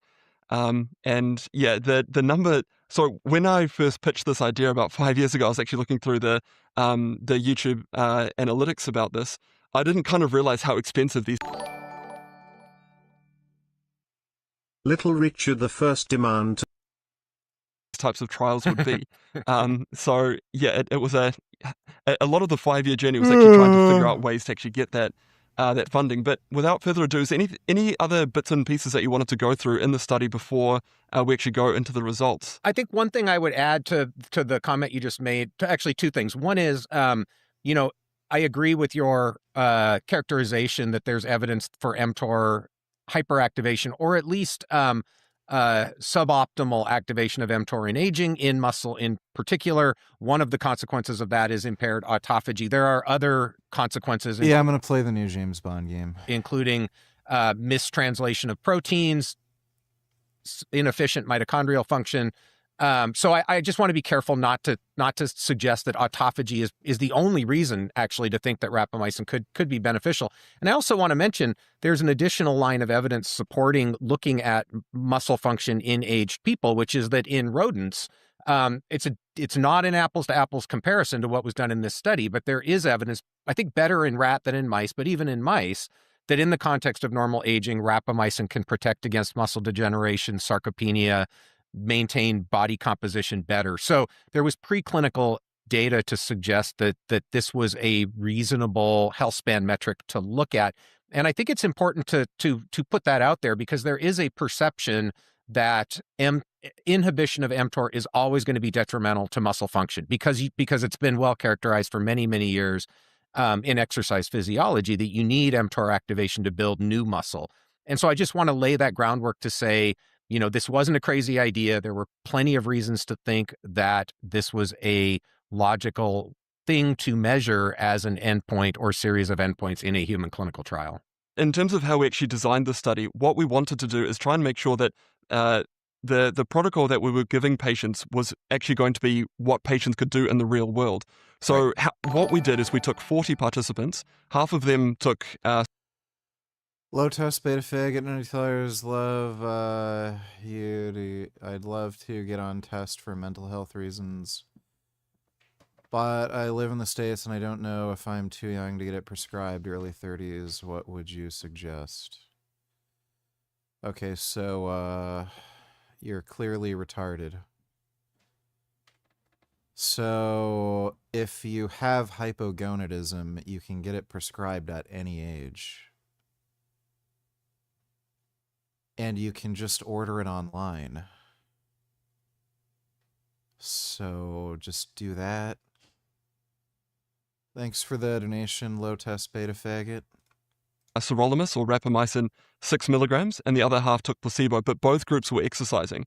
And the exercise protocol was that we actually delivered exercycle bikes to their homes because these were older adults aged between 65 to 85. And again, we wanted to make sure that this exercise program was going to be something that they could easily do within their homes that was safe as well. Because, the last thing we wanted is for an 85-year-old to do, high-intensity interval training and it cause some sort of injury. Right. So that's why we set this study up in the way that we did. And it ran for 12 weeks. So that's, I think, also important is that it's a relatively short-term study. And people were taking either the rapamycin or placebo on day 6. So they would exercise on day 1, day 3, and then day 5. And then they would take rapamycin on day 6. And then again, they did that for 12 weeks. And the hope was that if we dosed the rapamycin on Saturday, in theory, most of the rapamycin should be out of their system by the time that they start exercising again on Monday. You must be looking forward to seeing Pat. When will that be? Is Isaac taking care of Gum Gum while you're in Australia? Will you be shooting any vlogs from there? I might do vlogs. I'll definitely be live streaming. And yeah, I am looking forward to seeing Pat. And yeah, Isaac's gonna take care of Gum Gum. Thanks for the donation, Unweb. The overall gist. And sorry, before I go into that, one of the things that I really wanted to make sure about when we set up the study is that we wanted to have all of our endpoints registered. So what I mean by this is that we actually were on a clinical trial database so that people could know exactly what the study was doing, what it was measuring. So you couldn't fudge anything. There's no p-value hacking or anything like that. And you can follow exactly what we did. And so all of these endpoints and all of the sensitivity analyses, they were pre-specified. So yeah, again, no fudging of numbers. So the primary outcome, so the one thing that we wanted to test, the main thing that we wanted to test was the 30-second chair stand test. So this is how many times can you stand up and then sit back down in 30 seconds. And we chose that marker because it's relatively sensitive for... Wow, so this is just dog shit. Overall muscle power and strength in older adults. Again, we had 40 participants and the primary intention to treat analysis. So this means that you're including everyone in the study. This one didn't reach statistical significance, but it did trend towards the placebo group actually improving their 30-second chair stand test more compared to the placebo. Oh, what a surprise. Rapamycin sucks. Placebo group, which is a interesting finding, but again, it's not statistically significant, so I don't think we should necessarily overinterpret this. But then when we did have a look at the sensitivity analysis, and again, all of this is pre-specified, that's why it's here. When we just looked at the people that completed, so it's called case complete, so these are the people that we managed to collect data on, that is when we could see statistically significant results where the placebo group was improving their scores more compared to the... Hi everyone. We love each other so much and we're so similar. Remember when you... Rapamycin group. And then if we further drill down, if we have a look at the per protocol analysis, so this is people defined as they either took 75% or more of the study drug and they did 75% or more of the exercise plan. So these were the people that really stuck to the protocol. This is where the difference in the arms starts to widen. And again, it's more that's a misnomer, but the Cohen's D or the effect size is greater. So again, it seems that the more that people were sticking to this protocol, the more divergence there was between these two arms, which is a... Yeah, so rapamycin sucks. It's a stupid drug. Don't take it. It's dumb. Well, it's not exactly... Why, like... We have steroids. They're doing a fucking test on fucking rapamycin to see if it has any fucking muscle building benefits in older adults.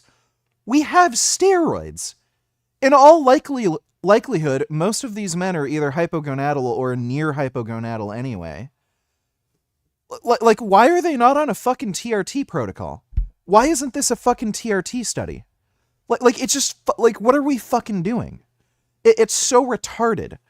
Like, will fucking, use some like potentially dangerous fucking immunosuppressant drug to see if that has a benefit for muscle mass when we have a fucking drug called testosterone that's existed for like what, fucking 80 or 90 years now? That's safe? Like, it's just so stupid. Fucking rapamycin. Just... Thoughts on this article? Men on average have a 6-year shorter lifespan. Also check out this store I went to today. Low testosterone levels linked to higher mortality risk. Older men with mid-range testosterone levels tend to live longer compared to men with high levels. Yeah, this is bullshit. So there's just some dumb, yeah, great. So they don't.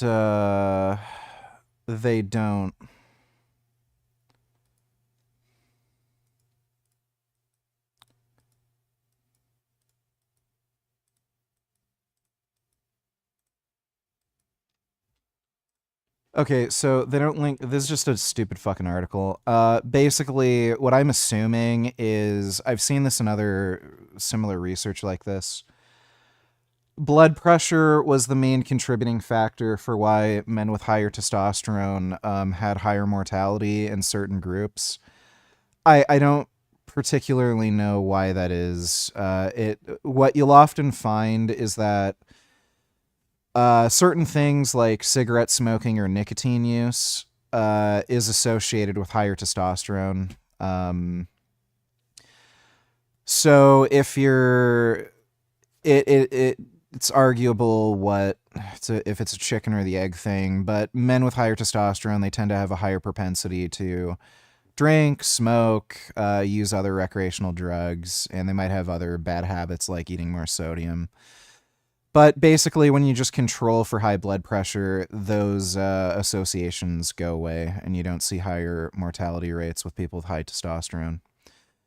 That's what I'm assuming this is. I've seen similar findings to this, but this idea of, oh, you want to be in the middle of the range is just fucking retarded.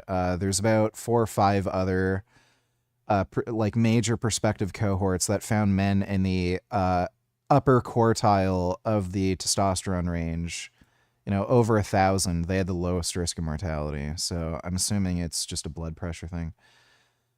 Check the store. Yeah, that's great. Thanks for the donation, non-wib. The results that we had predicted going into the study. So I think I'll stop there, Matt. When you first, came across these results, when we calculated them together, what were kind of your initial impressions?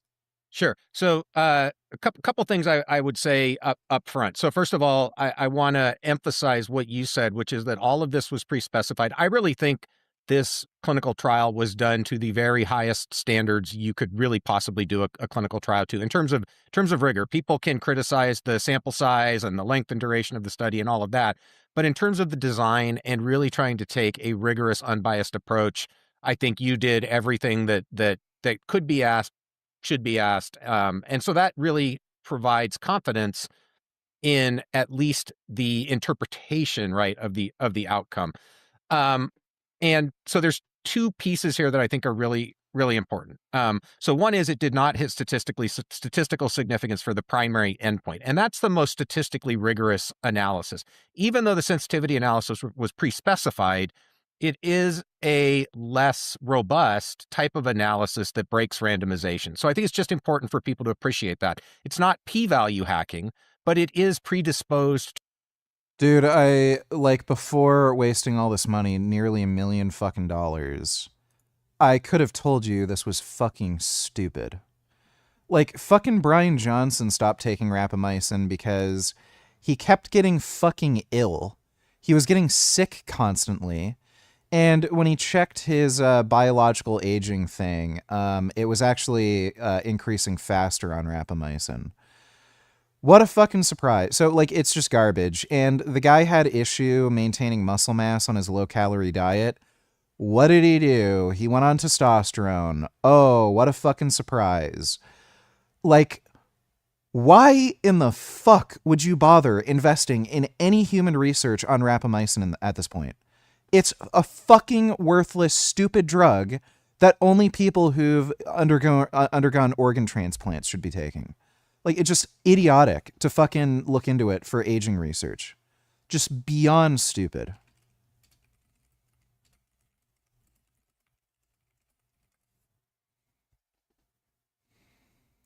Two false positive results. In this case, the false positive potentially, I'm not suggesting it is really a false positive, potentially being the statistically significant difference that was observed. That's just the nature of doing these sorts of additional types of analyses, especially sensitivity analysis that breaks the randomization. It is intentionally designed to be more susceptible to false positives, with the expectation that there will be future trials that can really determine, was it a true positive or a false positive. So for that reason, I think I personally have less confidence, and I'll give you my take home, what do I actually believe?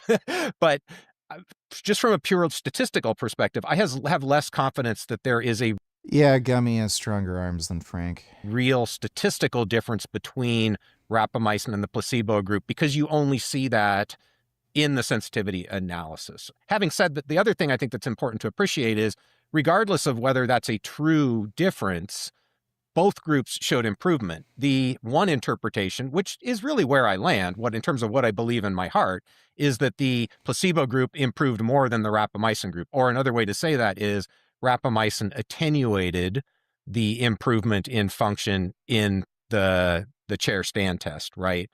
But both groups showed improvement, at least. These people are out of their minds fucking stupid. Look, if there's a noticeable benefit to a particular drug that, wasn't intended, you tend to hear about it, right? So when the GLP-1 agonist drugs like Ozempic first came out, they were initially intended for treatment of type 2 diabetes and weight loss. Well, what you ended up finding was that it also seems to help improve issues with addiction, particularly with alcohol, but it also seems to also have an effect on gambling addiction, might also have a benefit with addiction to other drugs. You do not hear that with rapamycin. Nobody who's gotten an organ transplant and started taking rapamycin started saying, oh, my muscles feel so much looser and young again, or, oh, I'm noticeably stronger and more fit. Not a single fucking person ever said anything like that. But you do hear people, and there's research supporting this now, saying that when they took Ozempic, they surprisingly got over their issue with alcohol addiction. So, just use your fucking brain. It's just stupid. But why bother? Directionally, whether that's statistically significant or not directionally. So that's kind of that's what I think happened here, right? And again, there's what can we say with 100% confidence based on the maybe I should say 95% confidence, because that's the typical p-value confidence threshold, versus what do I actually think is going on. So I think, given the exercise regimen, the dosing protocol, the length of the study, all of the factors that were involved in the study design, rapamycin attenuated the improvements in muscle function based on these tests in this population, but both groups improved. And I think the other thing to say is, if you look at panel B there, right, I think this can help people appreciate how noisy human data is, right? This is why it is hard to see statistical differences, even with 100 people in each group, because there's so much individual variation. Many of the rapamycin users improved as much as the placebo users. Some of the placebo group actually went down in function. It's all over the place. And so that's why we really need to do, well-powered clinical trials for when we're talking about human studies. Well, look, this is bullshit. Just looking at I don't even know why the fuck he's saying this. Just looking at this, you see trend lines that are far more vertical than with the rapamycin group. So you see steeper angles all over the fucking place with the placebo group versus the rapamycin treatment group. The rapamycin group, it's almost entirely horizontal. There's like one outlier here. Whereas you see much steeper angles. So I don't know what the fuck he means by that. Like, that's just visually apparent to me. On top of that, like, again, it's fucking rapamycin. Are you retarded? Oh yeah, and like, some people trended down. Yeah, it's because they weren't following the fucking treatment. Like, it's that simple. So this guy who had a reduction in physical fitness before and after happens in all of these fucking studies. They just weren't following fucking treatment. Clinical trials for when we're talking about human studies, especially in healthy people, where we're not really trying to target a specific pathology of a disease. I don't know. Does that align more or less with kind of the way you think about this, or do you have different thoughts on the outcomes? Yeah, I'd say mostly. I think it's critical that we don't necessarily overinterpret these results. The other thing that I probably would say, just skipping... What do you mean overinterpret? It's a garbage fucking drug. So, like, again, Brian Johnson got fucking sick, felt like shit, and aged faster on fucking rapamycin. Nobody who's ever been on fucking rapamycin has ever fucking said, oh, I feel younger. I feel more invigorated. My muscles are stronger. Oh, I'm more flexible. No one has ever fucking said that. Where the fuck does this idea come in that, maybe rapamycin could help with muscle? Why are we even exploring this? We have a fucking drug that would obviously be better. It's called fucking anabolic androgenic steroids. Head to the secondary outcomes, because the other measures of muscle performance that we used were the 6-minute walk test as well as hand... Like, seriously, these people are fucking faggots. Like, you're obviously a gay faggot retard if you're just not going to prescribe fucking steroids to somebody to improve their physical fitness. Like, you're actually a gay fucking retard. Let's investigate rapamycin when we have fucking FDA-approved steroids that do this exact same thing and obviously are going to work far better. Out of this world stupid. Like, I can't fucking even, dude. Grip strength, and those ones didn't reach statistical significance, but they still trended in the direction that the placebo group improved more compared to the rapamycin group. But again, I agree with your overall point that we mustn't overinterpret these results, particularly since the main primary endpoint wasn't statistically significant. Yeah. But I do think that it starts to paint a bit of a picture that over a 12-week period, dosing once a week, at least in this population, may be, either too much or they need some sort of a washout period. Because that's the thing. It would be really interesting to have repeated this if we stopped the study drugs at the 12-week mark, but then continued both groups exercising and then tested them again at the 24-week mark, because you might find that the curves reverse. Right.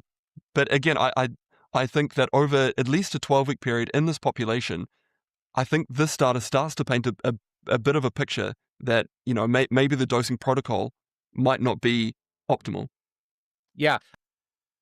No, it paints a picture that this drug fucking sucks. Like, again, if these people were to be given testosterone, there would be an obvious, like, fucking clear, non-fucking debatable benefit to taking testosterone.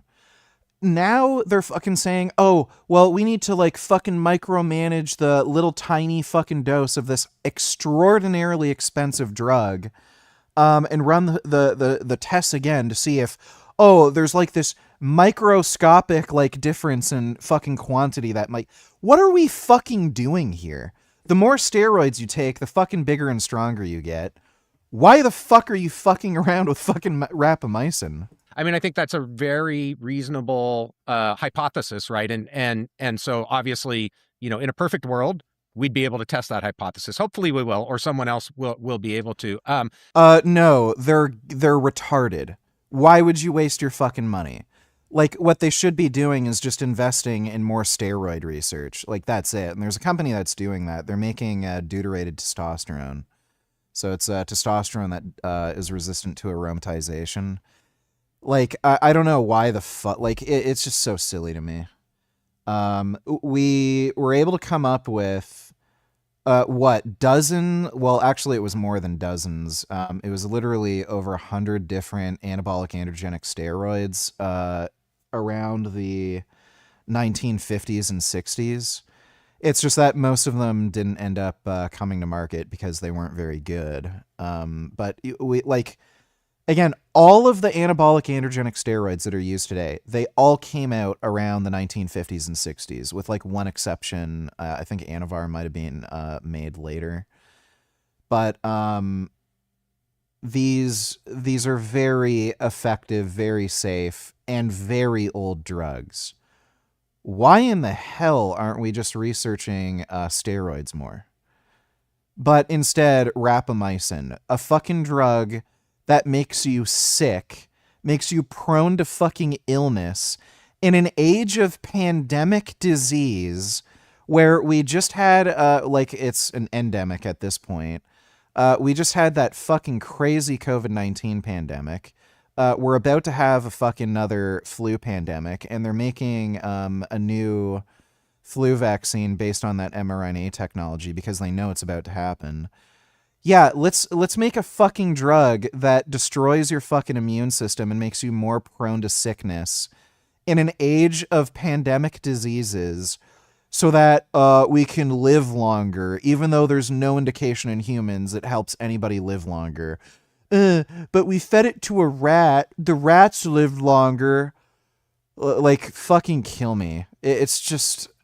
give it up at this point. Like, you're a fucking idiot if you're wasting your time on this nonsense. A couple other things I want to mention because that have occurred to me since we first started looking at these results as well. I mean, I think what you said about the fact that even in all the secondary analyses, even though they didn't reach statistical significance, directionally, they're all suggesting that the rapamycin group did not perform as well as the placebo group, or didn't see as large of improvements as the placebo group. When you start to see directional changes across multiple endpoints in a clinical trial, that even though statistically we can't say that improves our confidence about the statistical significance, it should appropriately make you consider that it is probably likely that that's a real result. At least, again, that's the way that I view this through my sort of pragmatic lens, that it seems as though across many, if not all, of the outcomes that were being assessed in this clinical trial, the rapamycin group did not perform as well as the placebo group, right? And so when you see that directionality over and over and over, you start to get confidence. Okay, this is probably a real signal. We don't necessarily know what the explanation is. The other thing, though, that I find a little bit surprising, and this is where I think putting it in context of the data that we have, across many, maybe not many, across many different studies, right? And let's leave the preclinical stuff out of it and just think about the human studies with rapamycin. This is really the first study I can think of where it really seems to be a pretty clear signal that rapamycin underperformed the placebo. So that's a little bit surprising, and we don't have very many in the context of... It's not surprising. Like, again, name one fucking person who said anything good about rapamycin, who's been taking it because they got an organ transplant or something, or they have an overactive immune system. They just get sick more often. They get more skin infections, or they get more fucking colds, and that's fucking it. So, like, again, that should give you every fucking indication that this isn't going to do fucking shit if you give it to a bunch of people following an exercise routine. Like, it's just so fucking dumb. Whereas, like, again, you have drugs like Anadrol that ended up getting FDA approved to treat anemia. Guess fucking what? When people are given Anadrol to treat anemia, they get more muscle mass and strength instantly. Like, literally, like 30 minutes after you fucking ingest or inject Anadrol, you're instantly more fucking strong. So, like, what is that? Like, I don't know why these people have this, like, dumb fucking retard brain where they can't put two and two together. Just nobody, like, makes any fucking sense anymore. Muscle function in humans. But, there was the Pearl trial, and that's got a lot of challenges in interpretation as well, that over a larger period, I think it was 48 weeks or something like that, a longer period, at least in women, there did seem to be a positive change in body composition in the rapamycin group. Now, body composition is different from, sit-stand test or 6-minute walk, so it could be the way it was measured. But that's at least a different clinical trial that got an apparent opposite outcome. And that, again, may be because that was a longer time frame.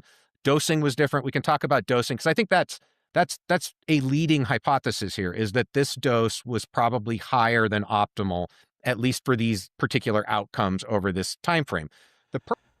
Guess what? The more steroids you give somebody, the bigger, faster, stronger they fucking become. The more, the fucking better. Again, if they're gonna play the stupid game where, oh, well, maybe you need a really, really small dose of rapamycin for it to do anything. Like, what does that tell you? It tells you this drug is fucking worthless for improving physical fitness in older adults. Because, you're just not going to end up getting a big effect size. Ideally, you want to have, an actual amount of leeway with a drug where the more you take, the more of a benefit you get. So, that's why it's an issue with blood pressure medications, where there's basically an upper limit or cutoff where the drugs just don't do anything more. Telmisartan with a lot of ARBs, beyond something like 80 milligrams a day, they actually won't lower blood pressure anymore. And if you need any more blood pressure lowering from those drugs, or from a drug, you need to use multiple drugs. So you have to combine an ARB with an ACE inhibitor or a beta blocker. That's not a good thing. Ideally, you want a drug where you take more and you get more of a fucking benefit from it. Because as soon as somebody is non-responsive to the dose, well, then you can just up the fucking dose. So they're literally just proving this is a fucking stupid dead end and it shouldn't be fucking researched anymore. Again, why can't they use any fucking common sense and rapamycin. They just want to study rapamycin because it's this stupid, dumb, fuck, retard, hot topic right now, and it's just trendy. It just blows my fucking mind how stupid people can be. Pearl trial attempted to do 5 mgs and 10 mgs once a week, but because of formulation challenges, they used compounded rapamycin without an enteric coating. Estimates are that their effective dose was around 1.5 mgs per week. So if that's correct, that was a lower effective dose than this study and a longer time frame and a different patient population. So, this, I think you appreciate now many of the things that I learned when I was designing the clinical trials in dogs. When you're designing a clinical trial, you have to make a series of decisions, best guesses about all of the different parameters that go into the clinical trial. And then you get to the end and you're like, oh boy, maybe we should have done it differently, but you do the best you can with the information you've got at the outset. Yeah, no, I completely agree with that. And just to finish up the results section, so, we measured it. These are two people who have absolutely no fucking reasoning skills, or this is just an entirely cynical fucking thing they're doing where they know there's just a substantive amount of public interest in rapamycin just because, again, there's been so many fucking articles, so many fucking influencers have been talking about it. It's been hyped up like fucking crazy, and they just want some cash. And they know if they do some fundraiser thing for rapamycin research, they're just gonna get the money. That's the only other explanation. Otherwise, they're just so fucking outrageously stupid. Again, oh, let's use this drug to improve physical performance. Oh, well, maybe they took too much of the drug, which is why it's literally worse than taking nothing. That should tell you right then and there, this is a garbage fucking drug for the purpose they're looking into it, that they're trying to research it for. Again, with steroids, the more you take, the more jacked you get. Perfect fucking type of drug, where if you escalate the dose, you get more and more jacked. Perfect fucking type of drug, for that application of maintaining or gaining physical fitness and strength. Rapamycin, oh, well, you need a very specific dose, and if you take too much, you'll actually get weaker. Like, terrible, terrible fucking drug, clearly. And they're still suggesting, like, this is a good idea. How do they have a fucking audience? How do people take these people fucking seriously? Like, the entire fucking planet is just made up of complete and utter useless fucking retards. Like this is why movies suck right now. This is why so many video games, like the fucking Grand Theft Auto series used to be great. Now it's shit. You know why? Because fucking retards. A few other things like the SF36 questionnaire. So this is just a questionnaire looking at different health-related metrics. There was no statistically significant results there. We had a look at CRP, which is a marker of inflammation.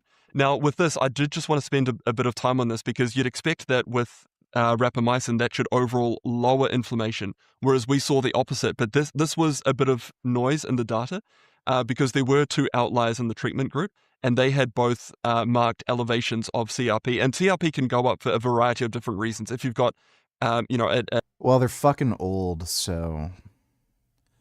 like, what do you expect in this kind of study population? They're old as shit. A cough or a cold at the time, if you've... Oh, if you have a cough or a cold, CRP could go up. Well, what does rapamycin do? It makes you more likely to get a fucking cold. Oh, like, give me a fucking break. Like, this is just so stupid.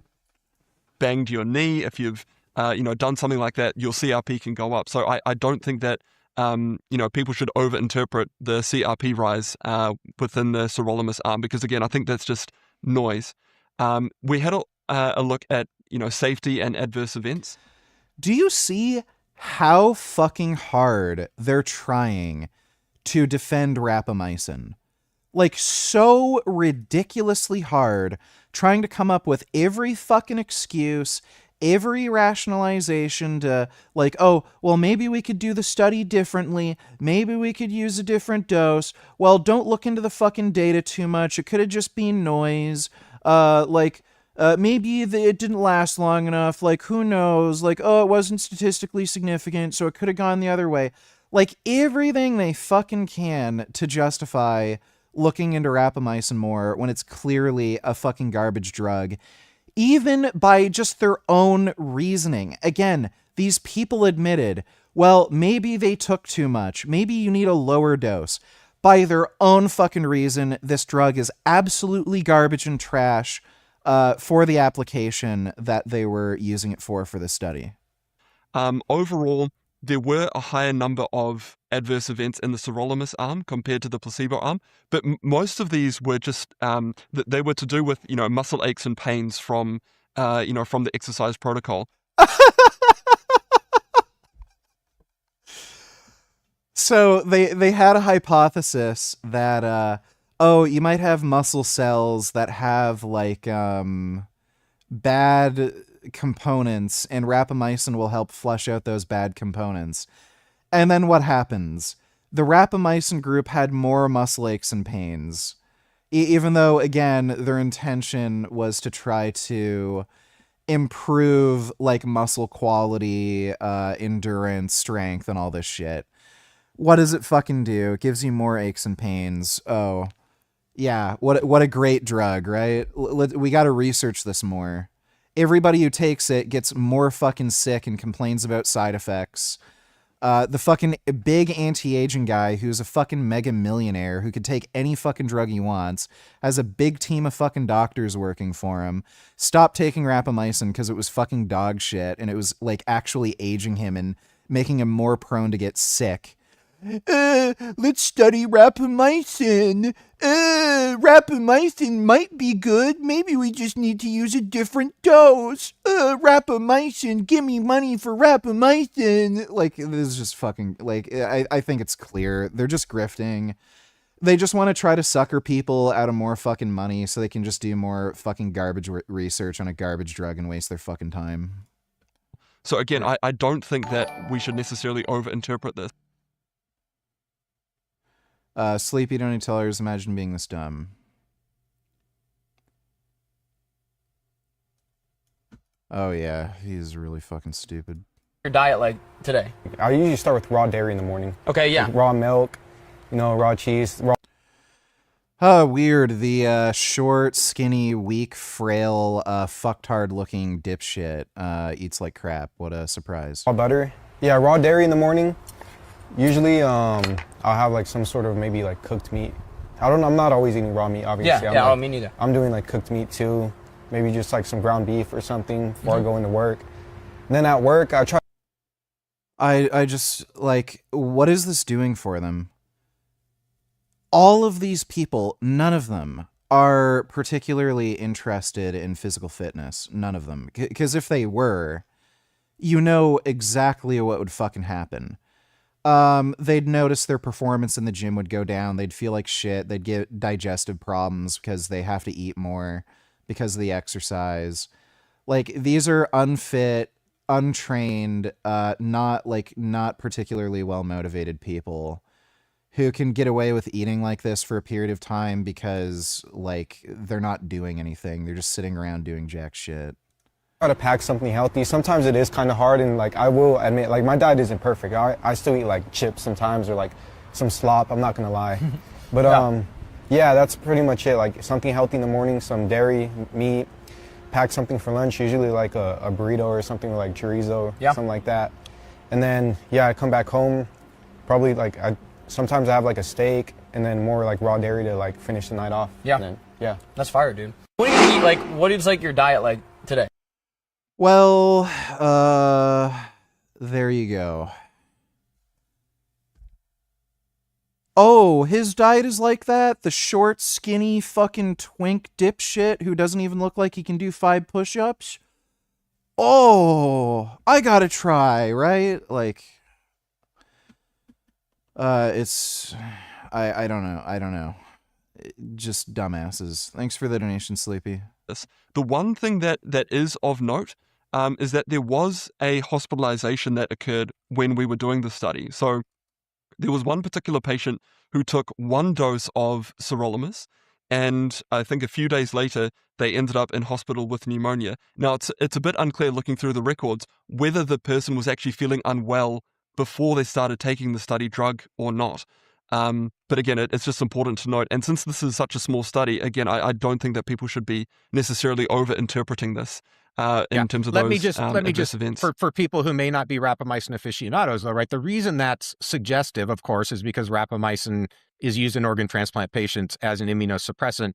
You would expect if there's going to be one likely type of side effect from off-label use of rapamycin, it would be an increased risk, particularly of bacterial infection. So it's suggestive, certainly, and appropriately, was judged to be potentially due to the study drug. And that's it, I think, for the results. We looked at other lab markers, in particular. Dean the Great couldn't deadlift 285 when he trained with Larry Wheels. Who's Dean the Great?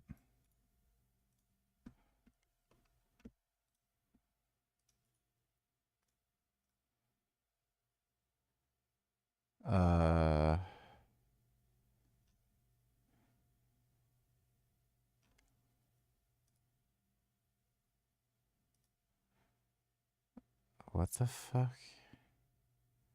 This guy does boxing? So today, we're going to be testing his squat, bench, deadlift. Last time we linked up...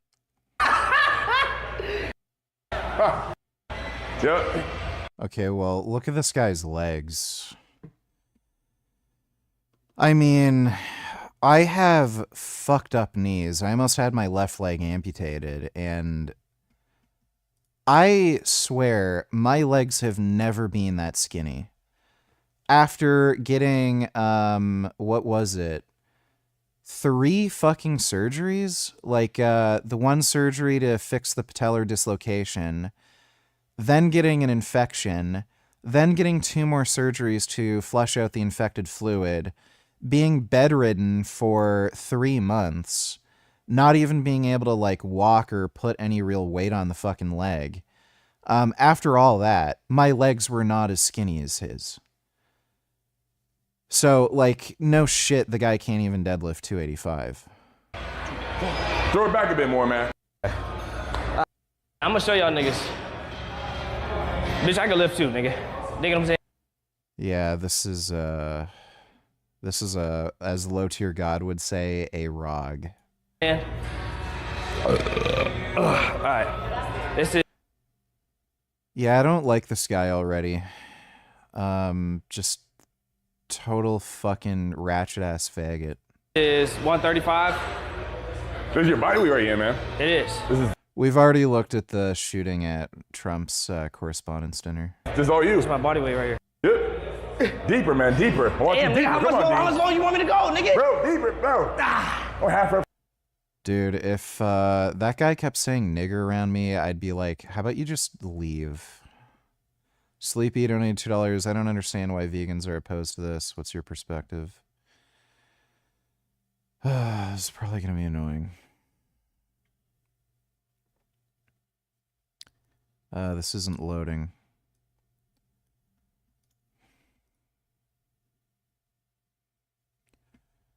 Horseback riding is typically exploitative, gives the horses stress, and they use torture devices like bits. So that's why horse riding is generally bad. Here, come on, man. Keep that head down. Yep, there it is. Yep. Throw it back. Come on, man. Yep. One more. Okay, that's... Even with the energy drink.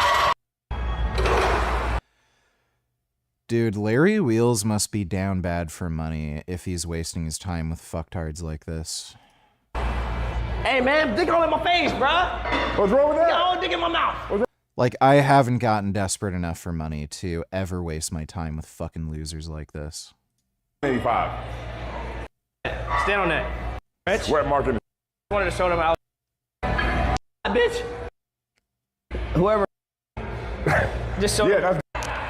Don't bounce the rap. Don't bounce. Dork. You get next level. 2. Come on.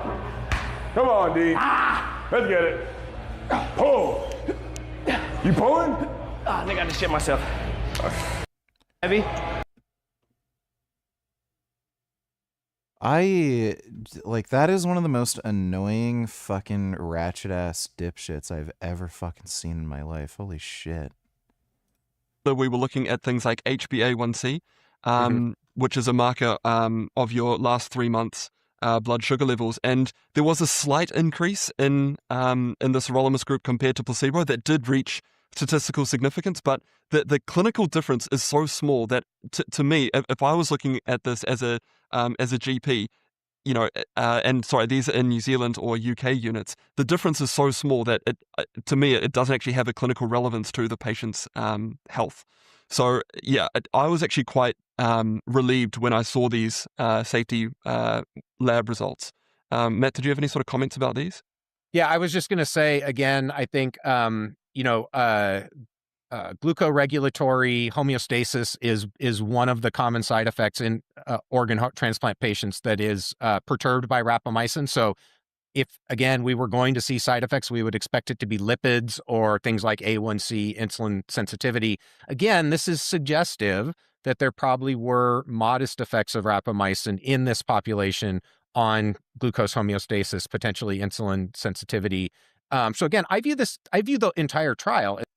Guess what? Steroids improve insulin sensitivity. They improve nutrient partitioning. They reduce fat storage, increase muscle mass, which again improves insulin sensitivity. They have beneficial effects on lowering ApoB, including lowering ApoA, which is the most atherogenic lipoprotein. So, why are we, again, for all the things that they're actually interested in, like improving physical fitness in the elderly, why the fuck are they looking into rapamycin? It's just nuts. This has to be a fucking grift, and it's all just a fucking game so that they can basically just get free money. There's a reason why no pharmaceutical companies are investing in this fucking research. It's because it's obvious this is just a dog shit drug that should only be used for fucking people who've had transplants or something. Why are they asking for nearly $1 million fucking dollars to run these stupid fucking trials. Like, again, if these drug companies invest, I don't know how many, like, tens of millions, hundreds of millions of dollars in some of these drugs, you'd think they'd have like an incentive to find more ways to use these drugs and prescribe them to people. If anyone had a fucking interest in making research to explore potential more uses of rapamycin, you'd think it'd be like Pfizer or someone who had the fucking patent to it. But they don't. I wonder why. And then we have these YouTube fucking content creator grifting fuckwits. We needed $1 million to test fucking rapamycin in old people for muscle. Oh, the results weren't so good. Maybe we just need less rapamycin. Can you give us another $1 million? Like, a sort of moderate. How does anybody watch their, like, how does anybody take them seriously? Moderately cautionary. And one of the things, again, that surprises me is there's other data out there, some in larger populations, not as well controlled as this study, on rapamycin at comparable doses, or using everolimus in the case of Joan Maddox's study at comparable doses, where you really didn't see this increase in side effects. And so it makes me wonder if, this was a particular population where it seems that this dose of rapamycin might have been too high, or that Rapamune was used in this case. Most of the other studies use a generic form of sirolimus. Is there differences in bioavailability there? But again, if I had to guess, and I like guessing, I just wish I knew with more certainty about my guess. If I had to guess, the dose was just a little high, and maybe spreading it out longer, so it wasn't once weekly, would have alleviated that, and we wouldn't have seen, this moderately or modestly concerning signal when it comes to safety. The cheap way, I suppose, of getting sirolimus is a generic version. But the trouble with some of the compounded generic versions is that, they aren't enteric coated, and they can just be broken down by the stomach acid and not properly absorbed. So we wanted to make sure that this trial didn't have any issues like that. So we purchased sirolimus directly from Pfizer, and Pfizer had no role to play in the study. They didn't even donate the study drug to us. We had to pay them to have the study drug. The other issue that we it's hilarious how they bring this up after what I said. Like, again, Pfizer, out of all fucking they would be financially incentivized to see if there was other uses for this extremely expensive drug, right? So why wouldn't Pfizer be conducting this research on their own? Why wouldn't they be paying somebody to conduct this research, or like trying to, or like fun?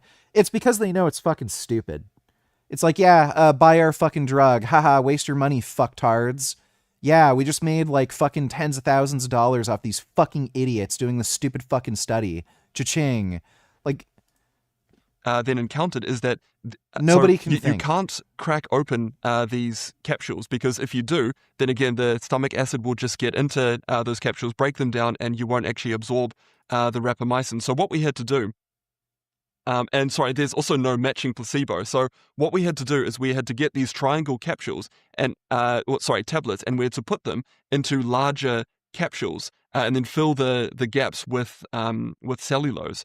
And then we had the matching placebo as the same capsule, but that one was just filled with cellulose. So that might be a potential reason as to why we saw these results. Is that by using sirolimus from Pfizer, we made sure that the 6 milligram dose, people were actually truly having that 6 milligram dose. That's right. Yeah, and again, this is getting in the weeds a little bit, but it's worth just noting that Rapamune is sort of the brand name generic. Let me just put it that way, right? So that, I think that's the version of the drug that when somebody makes a different generic, so you can get just sirolimus from Dr. Reddy's or other manufacturers that isn't Rapamune, in theory, those generics are supposed to give you the same pharmacokinetics and bioavailability as Rapamune, but they're formulated differently, and I don't actually know whether or not they are identical in terms of bioavailability, but if anything, they would be lower. And then, as you alluded to, compounding pharmacies often use their own packaging materials. Some of them use an enteric coating, which should preserve bioavailability, but we have no idea whether it 100% preserves bioavailability. And then, like in the case of the Pearl trial, some compounding pharmacies don't use enteric coatings, and we know in that case, 70 or so percent of the rapamycin does not make it into circulation. So and this is where, again, if we could go back, had more resources from the very beginning, we would have loved to measure rapamycin levels in blood, multiple times during the course of the study to actually be able to assess bioavailability, clearance, all of that stuff. Well, there you go. Oh, maybe it's because of bioavailability. Guess what? You just inject steroids. If you inject steroids, you get all the steroids. Don't have to worry about digestion, bioavailability, absorption. You just take steroids. So again, they're making an even stronger case for these drugs just being dog shit for the application that they're suggesting they have an interest in being used. But we just unfortunately don't have that data to be able to know what the pharmacokinetics looks like. I will say, I'm guessing you'll want to come back to this idea of, longer spacing between time points. I just did an interview with Bonnie LaFleur at the University of Arizona. They're running a large clinical trial down there, and they've done a preliminary study on 50 people taking either 4 or 8 mgs per week. And so we'll start to get, and they do have pharmacokinetic data on at least those 50 people. We'll start to get more data on what the pharmacokinetics of this once weekly dosing of rapamycin looks like across a heterogeneous population. My guess is, much like the data that we looked at from this paper, it's going to be very variable in individuals. The rate. That's funny. They identified the shooter, the White House Correspondents' shooter. His name is Cole Thomas Allen. He's a school teacher from California, so you know what that means. The guy is just a wacko fucking communist. Yeah, you can fucking see, right? Like, you can literally see his face. This guy is a gay, retarded fucking communist.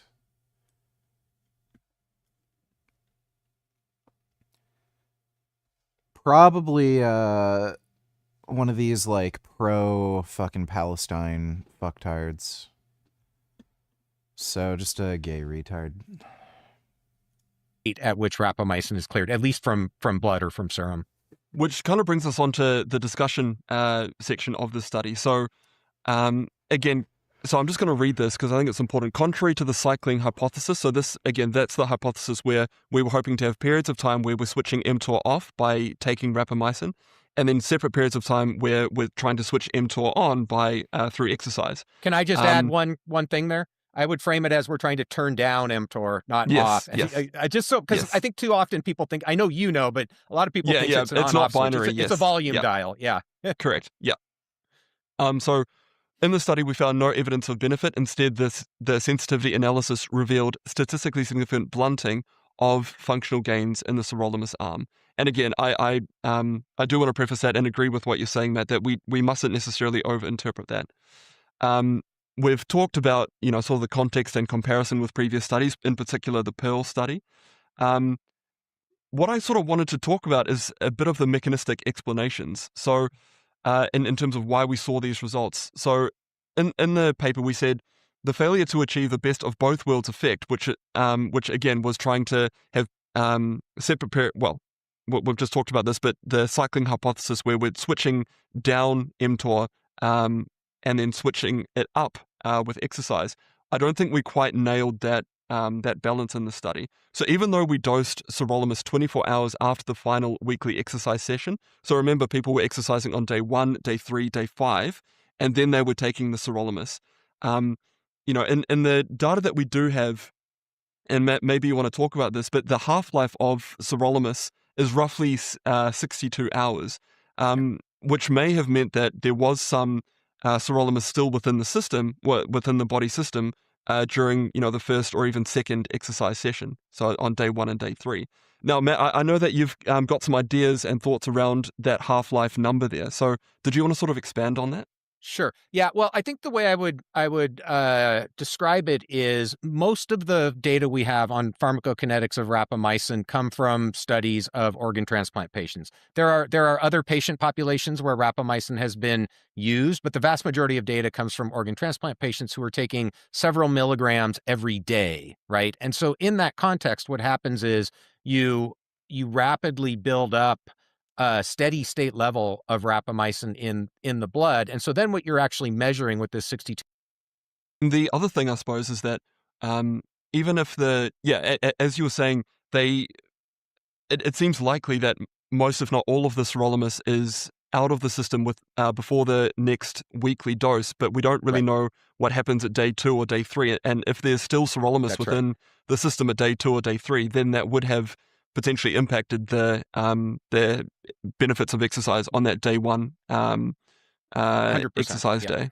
Yeah. Yeah. No, I think that's right. And we do have some data on that. And in fact, this is where the inter-individual variability seems interesting. From the data I've seen, yes, most people will still have detectable levels of rapamycin. It's pretty low, but you can still detect it over 1 nanogram per mil at day 2, sometimes at day 3. So yes, it is very likely that there was some degree of mTOR. So again, this is just more dosage coping.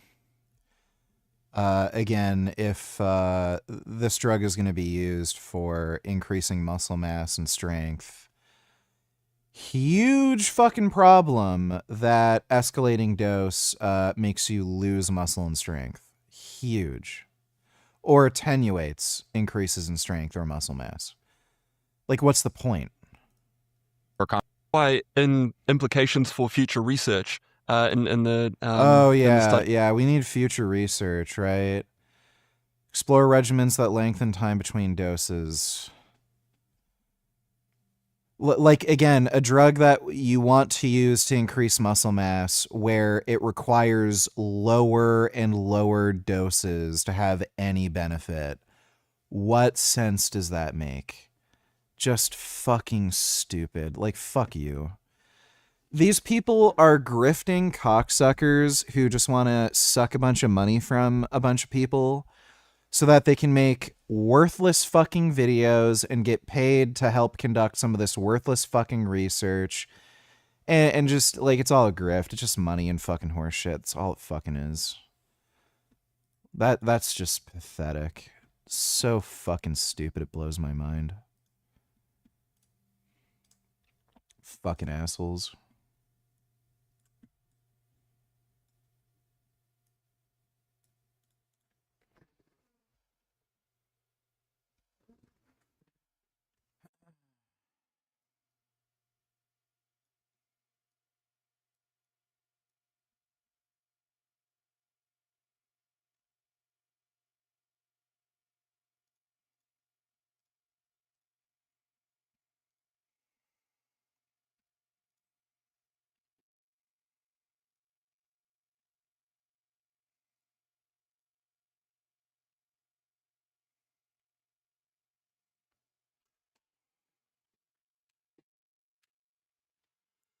Oh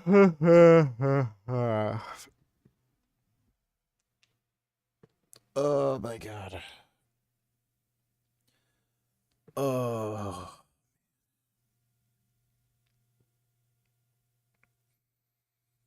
And SJWS say only the right is violent. Yeah, it's definitely not true. Thanks for the donation though, Dodo.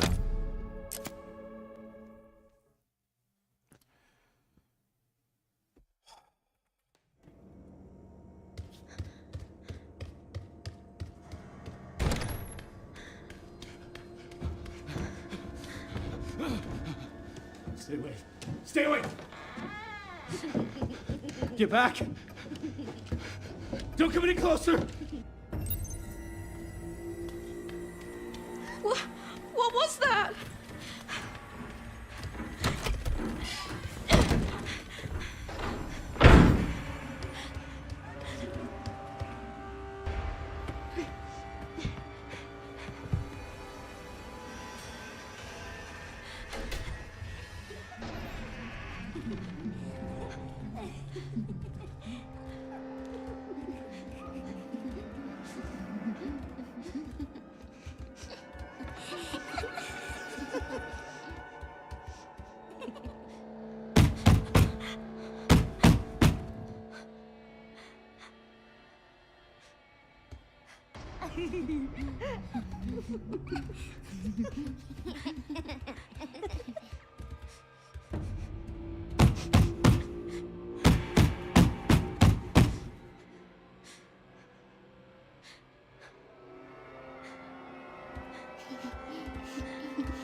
They have weird veiny legs.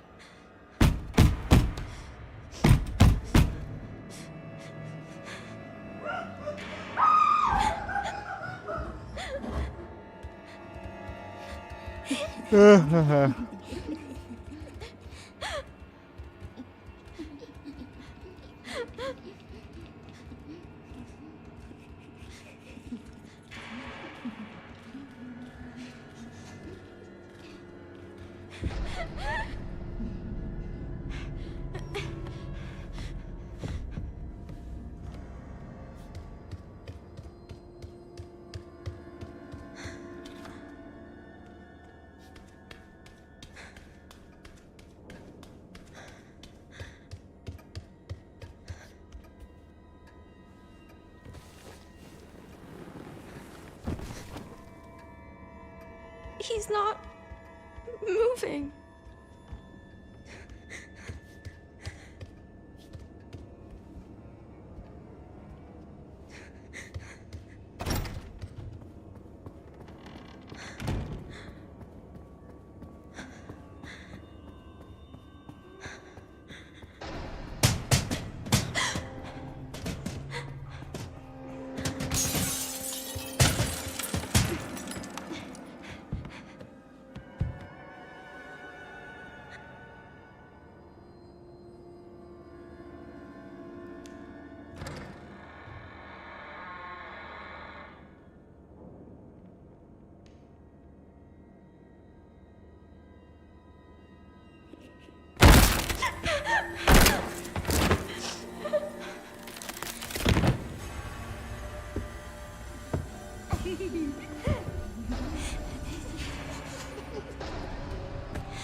If I run around the thing, are they like still there?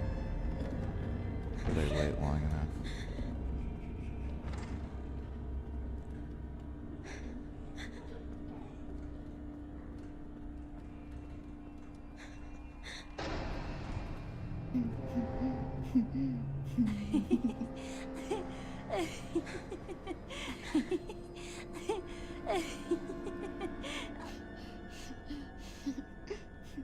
What are they fucking doing?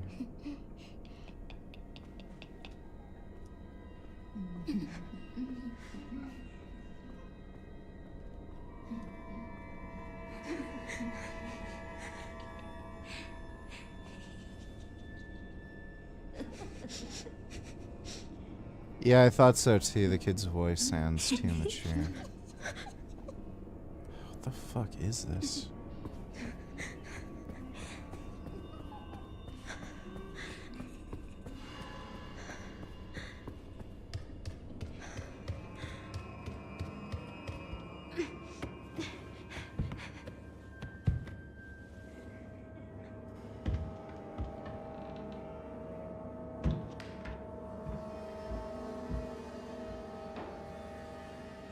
Oh, dude, my lower back.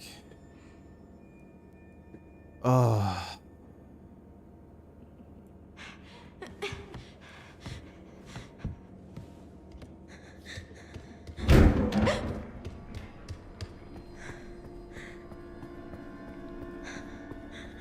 it makes you do that.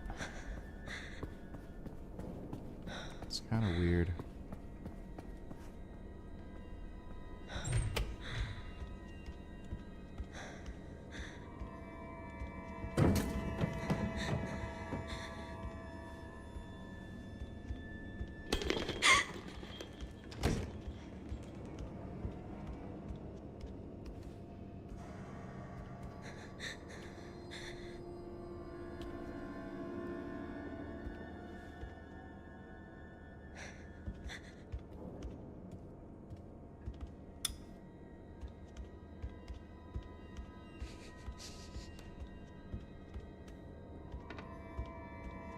Oh, yeah.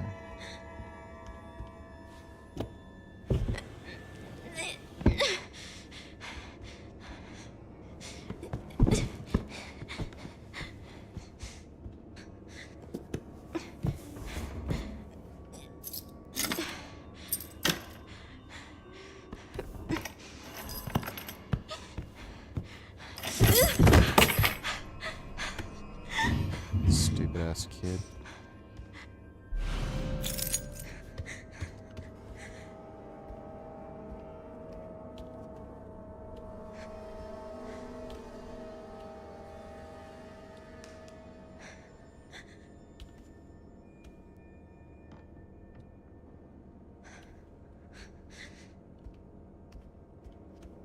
Aren't they coming?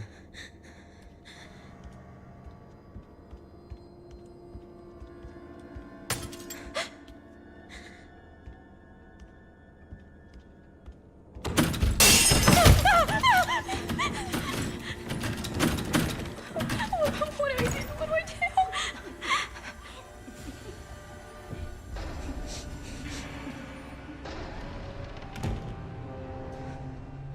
No, I haven't seen the Orville. I heard it was not funny, so I never bothered watching it.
Please just be a bad dream.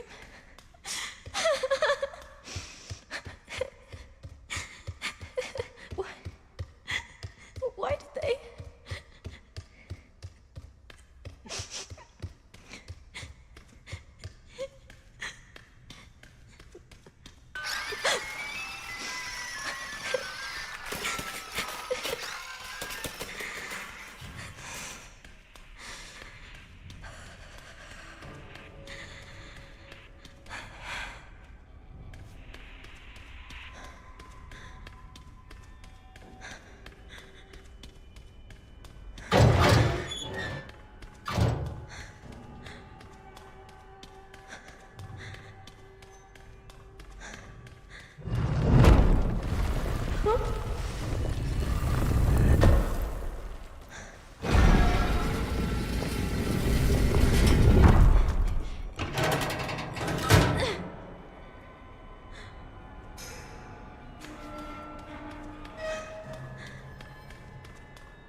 What's wrong with them?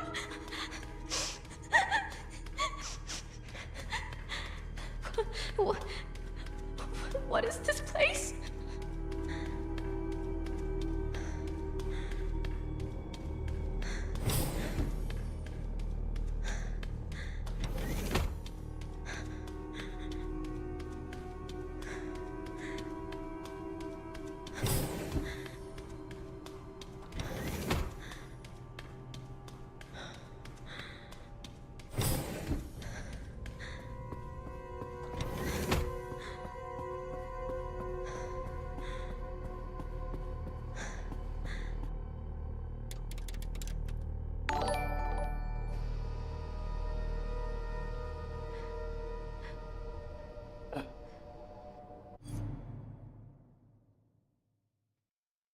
Dodo donated $3.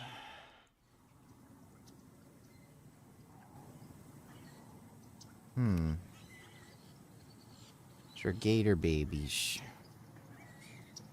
Looks like they have a nice mom. Little babies look nice.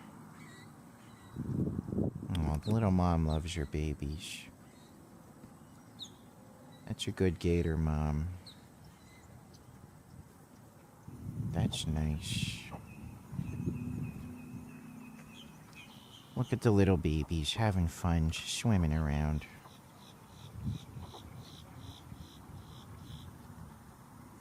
That's good. Thanks for the donation, Dodo.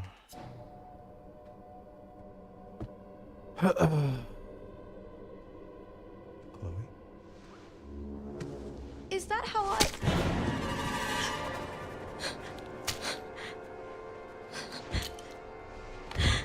I've got her! Get over here, now!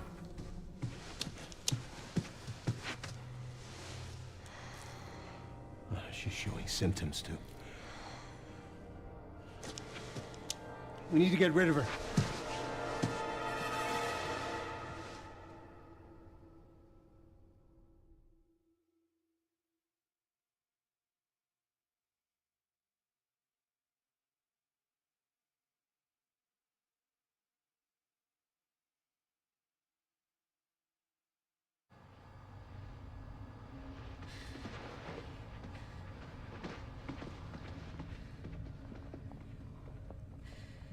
They weren't able to recreate Spencer's key. But now we have the original. We have you. You can unlock Elpis at Ark. That's where we'll go. So, what, I was made? Correct. Still cuter than human babies. Yeah, true. What was? Thanks for the donation, Dodo. That mom was murdered and... Oh God, when she turned into that thing. What's done is done. You need to focus on the future. Was she even really my mother? It's time to embrace your destiny.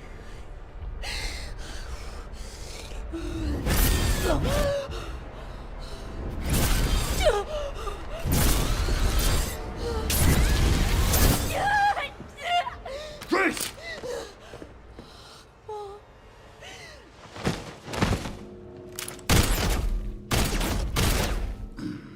What the?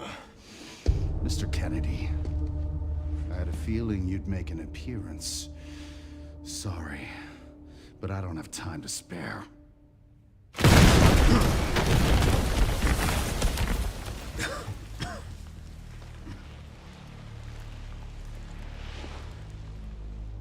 Have fun. I remember you.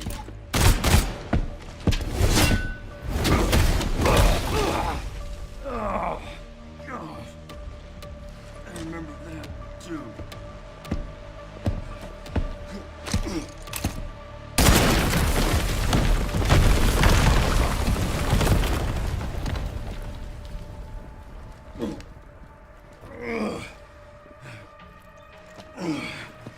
No, it's not DLC, it's a fucking mod. Wasn't there an orphanage around here? Yes, there was. Why? I'm gonna do some digging. I just sent you the coordinates.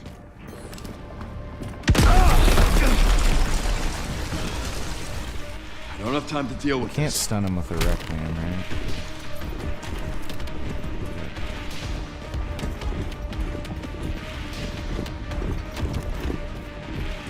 Ah, shit.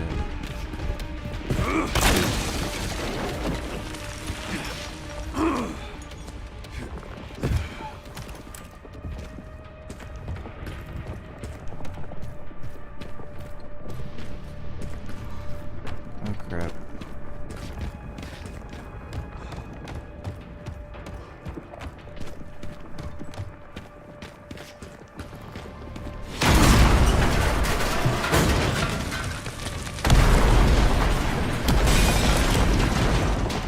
Give me a goddamn break.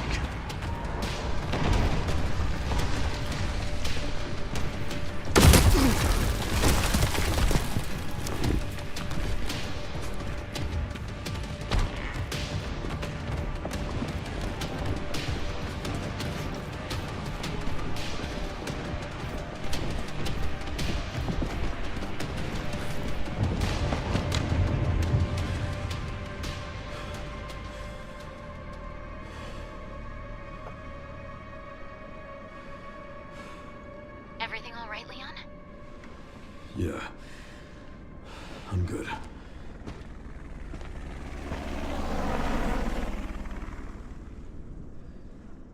So why'd you ask about the orphanage? They're taking Grace Dark. The orphanage is the entrance. What is ARC? Not sure. But apparently it's someplace important. Oh wait, I can change my loadout here, right?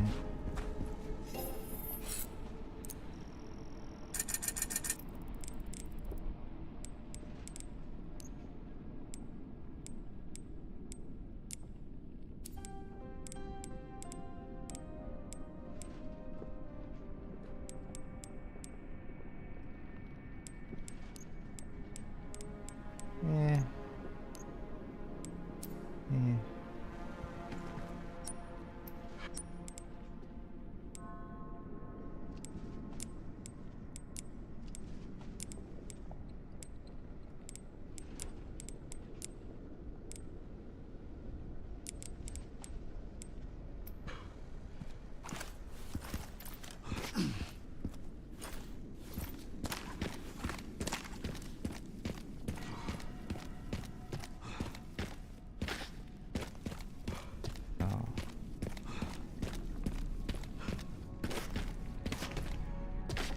Can I play this game on Kick with a real Grace nude mod?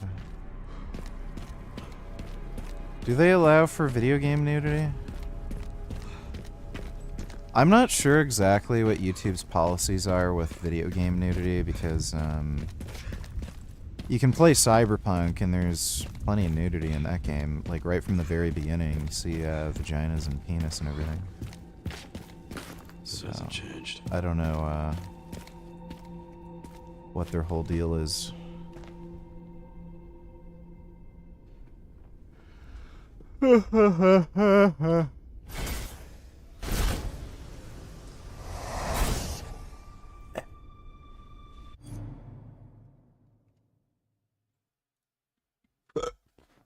Oh. Crap.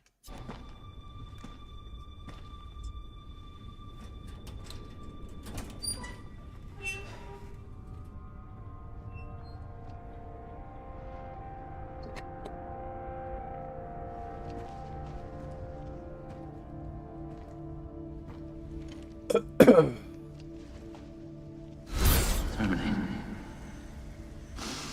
It's my fucking daughter. You're a cop. You're supposed to know something. How did this happen?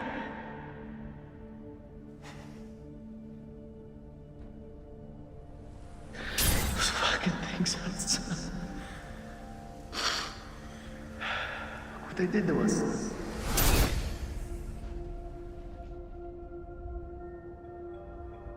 I'm so sorry.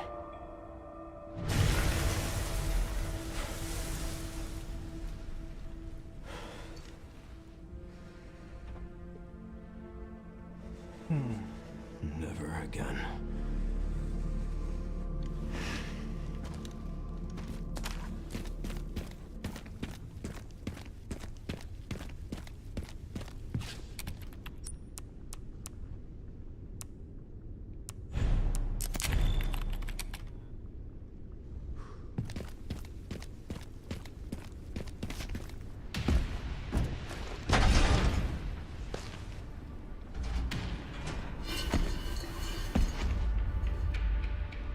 Fuck me.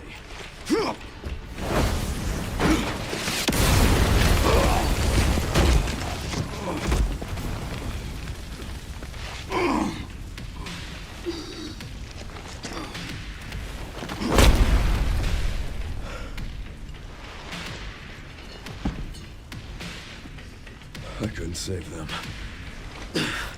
But I can stop bastards like you.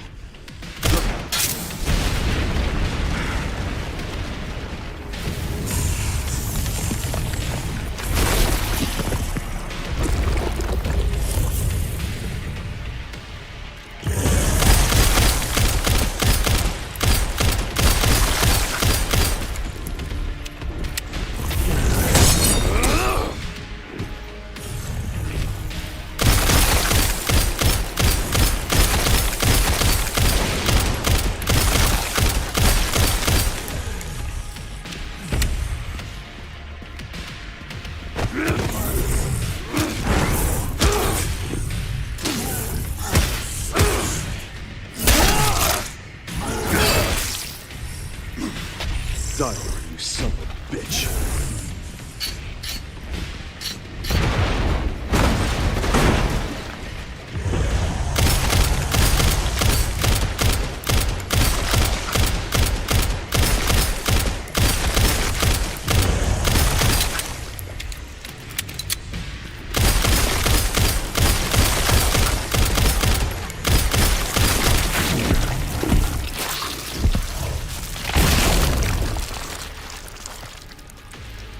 That ends up being a lot easier with the snapper mod. They probably want to tone down that mod a little bit. Like, this gun's actually ridiculously good with modded.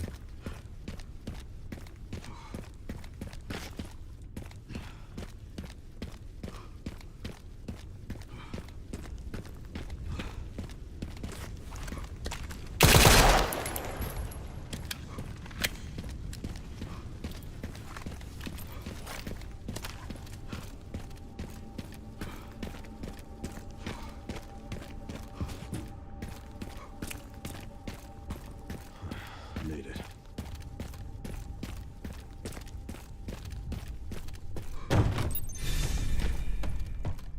I'm at the orphanage, Sheriff.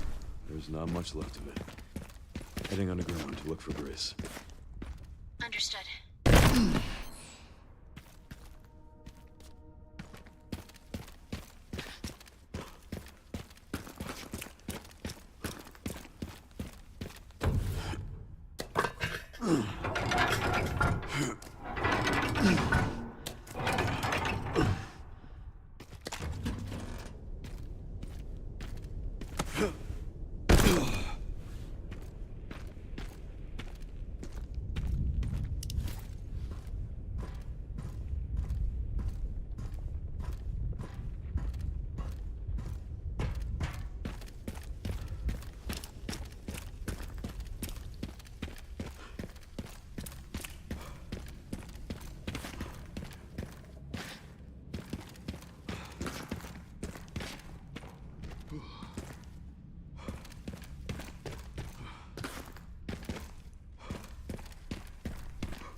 still use this?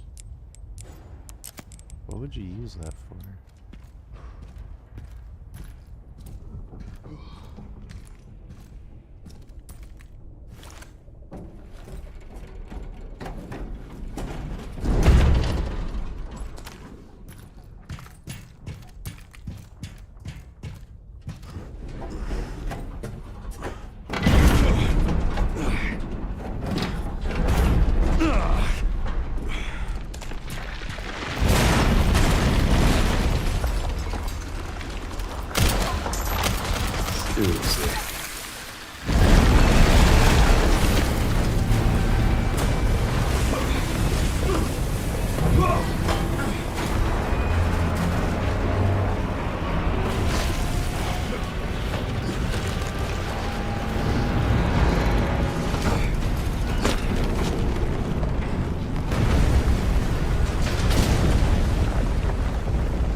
I guess this is messed up.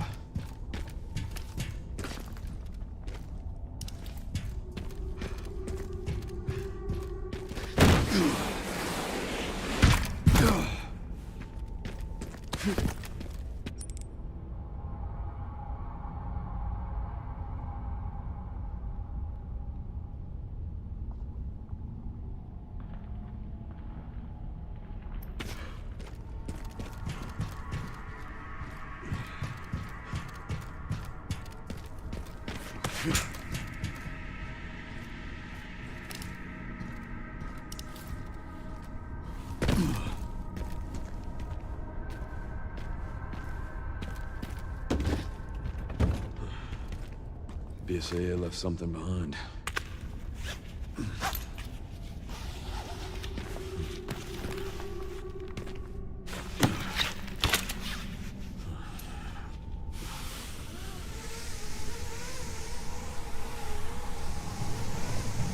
It just keeps going.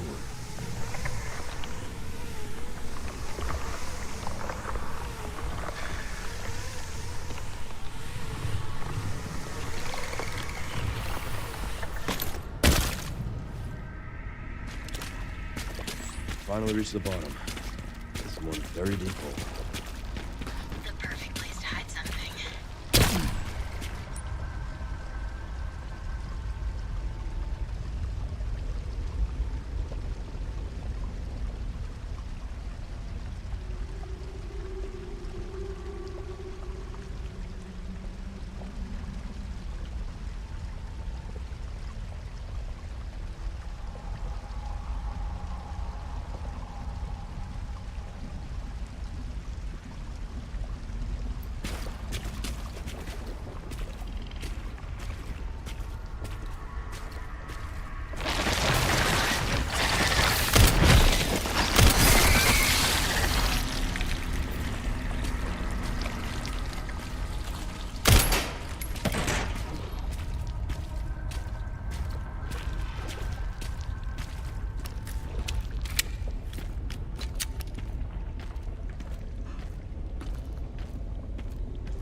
Fuck.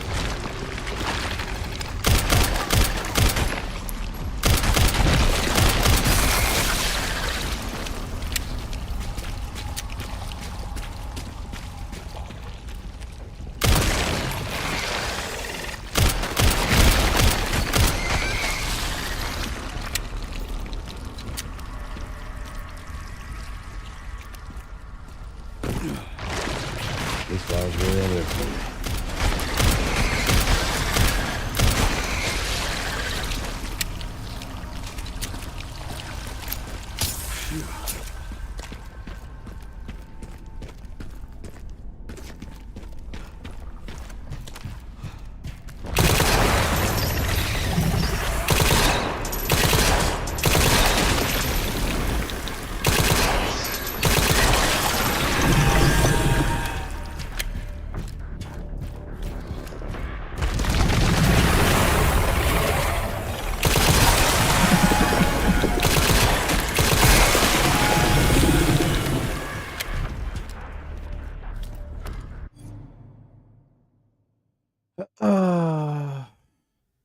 Yeah, Low Tier God's funny. Like, I don't hate him. Like, he's an asshole, but he's really funny.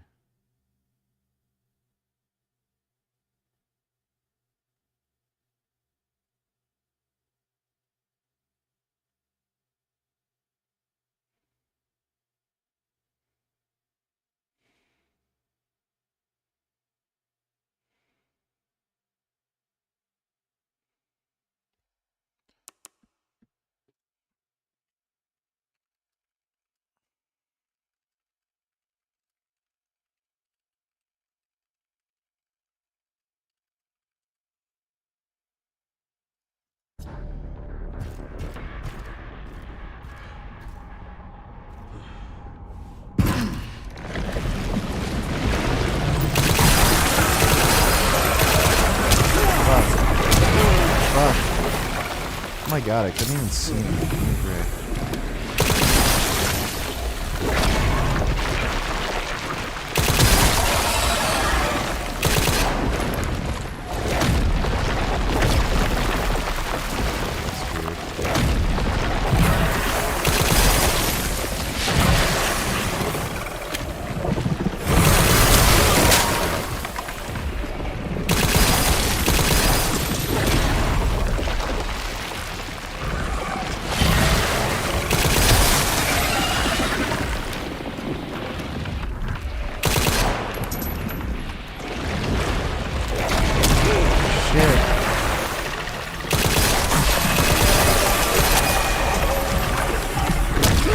Fuck.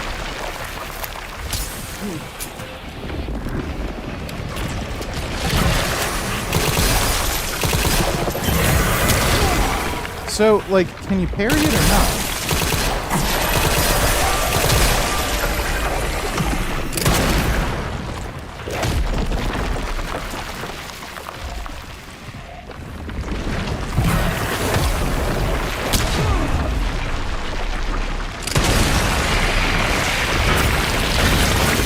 Stubborn lead, aren't you?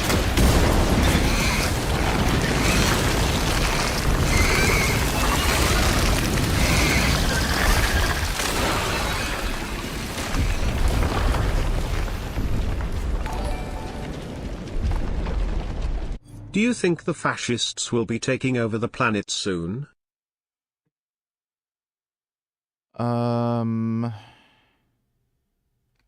No, I doubt it. Thanks for the donation, Dodo.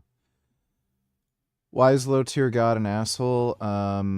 Because he's like racist and acts like a dick all the time. I don't know how much you care about that exactly, but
This must be it.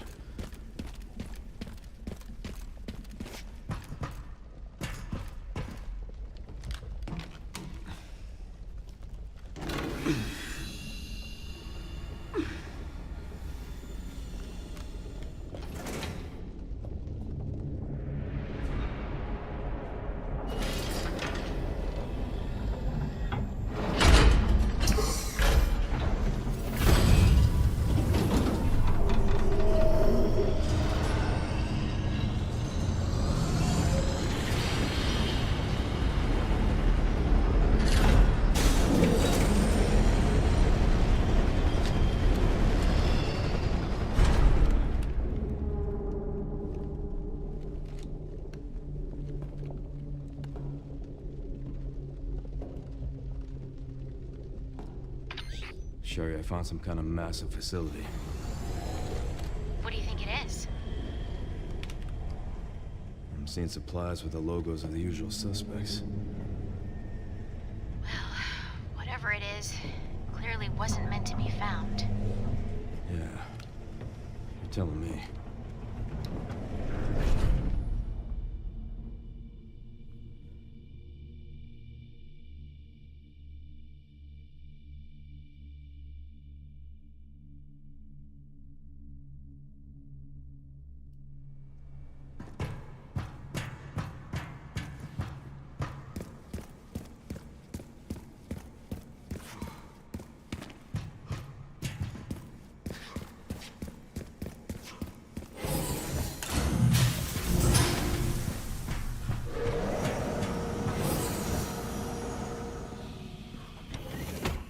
Did those explode?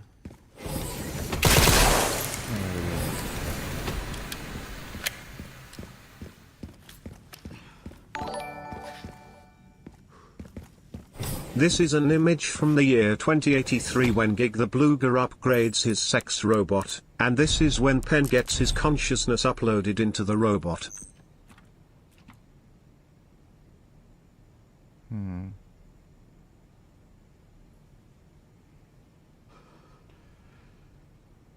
I see, that's very good. I can see Gig's butt. Thanks for the donation, Nonwib. You're quite an artist.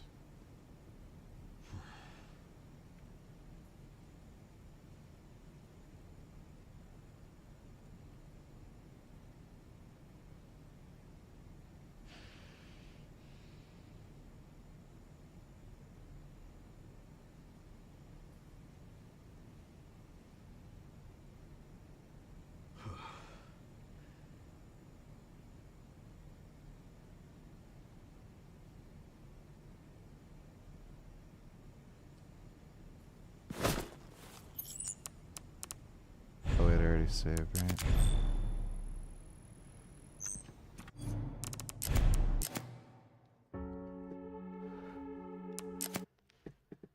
Oh, well.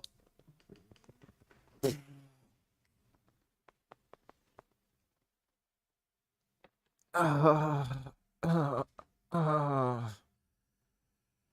uh.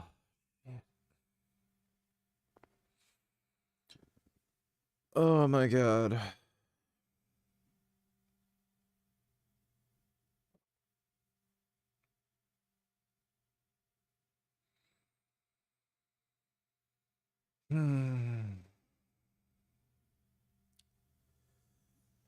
Well, it is late anyway, but my back is also hurting sitting in this chair. So I think it would be a good idea if I just go nighty-night. But hope you all had fun. Big thanks to everybody who donated on Streamlabs. I don't have to train tomorrow, so I should be able to do a stream earlier in the day. So we'll probably be doing that. But thanks again, everybody. Hope you all had fun. I'll see you all tomorrow. And sweet dreams.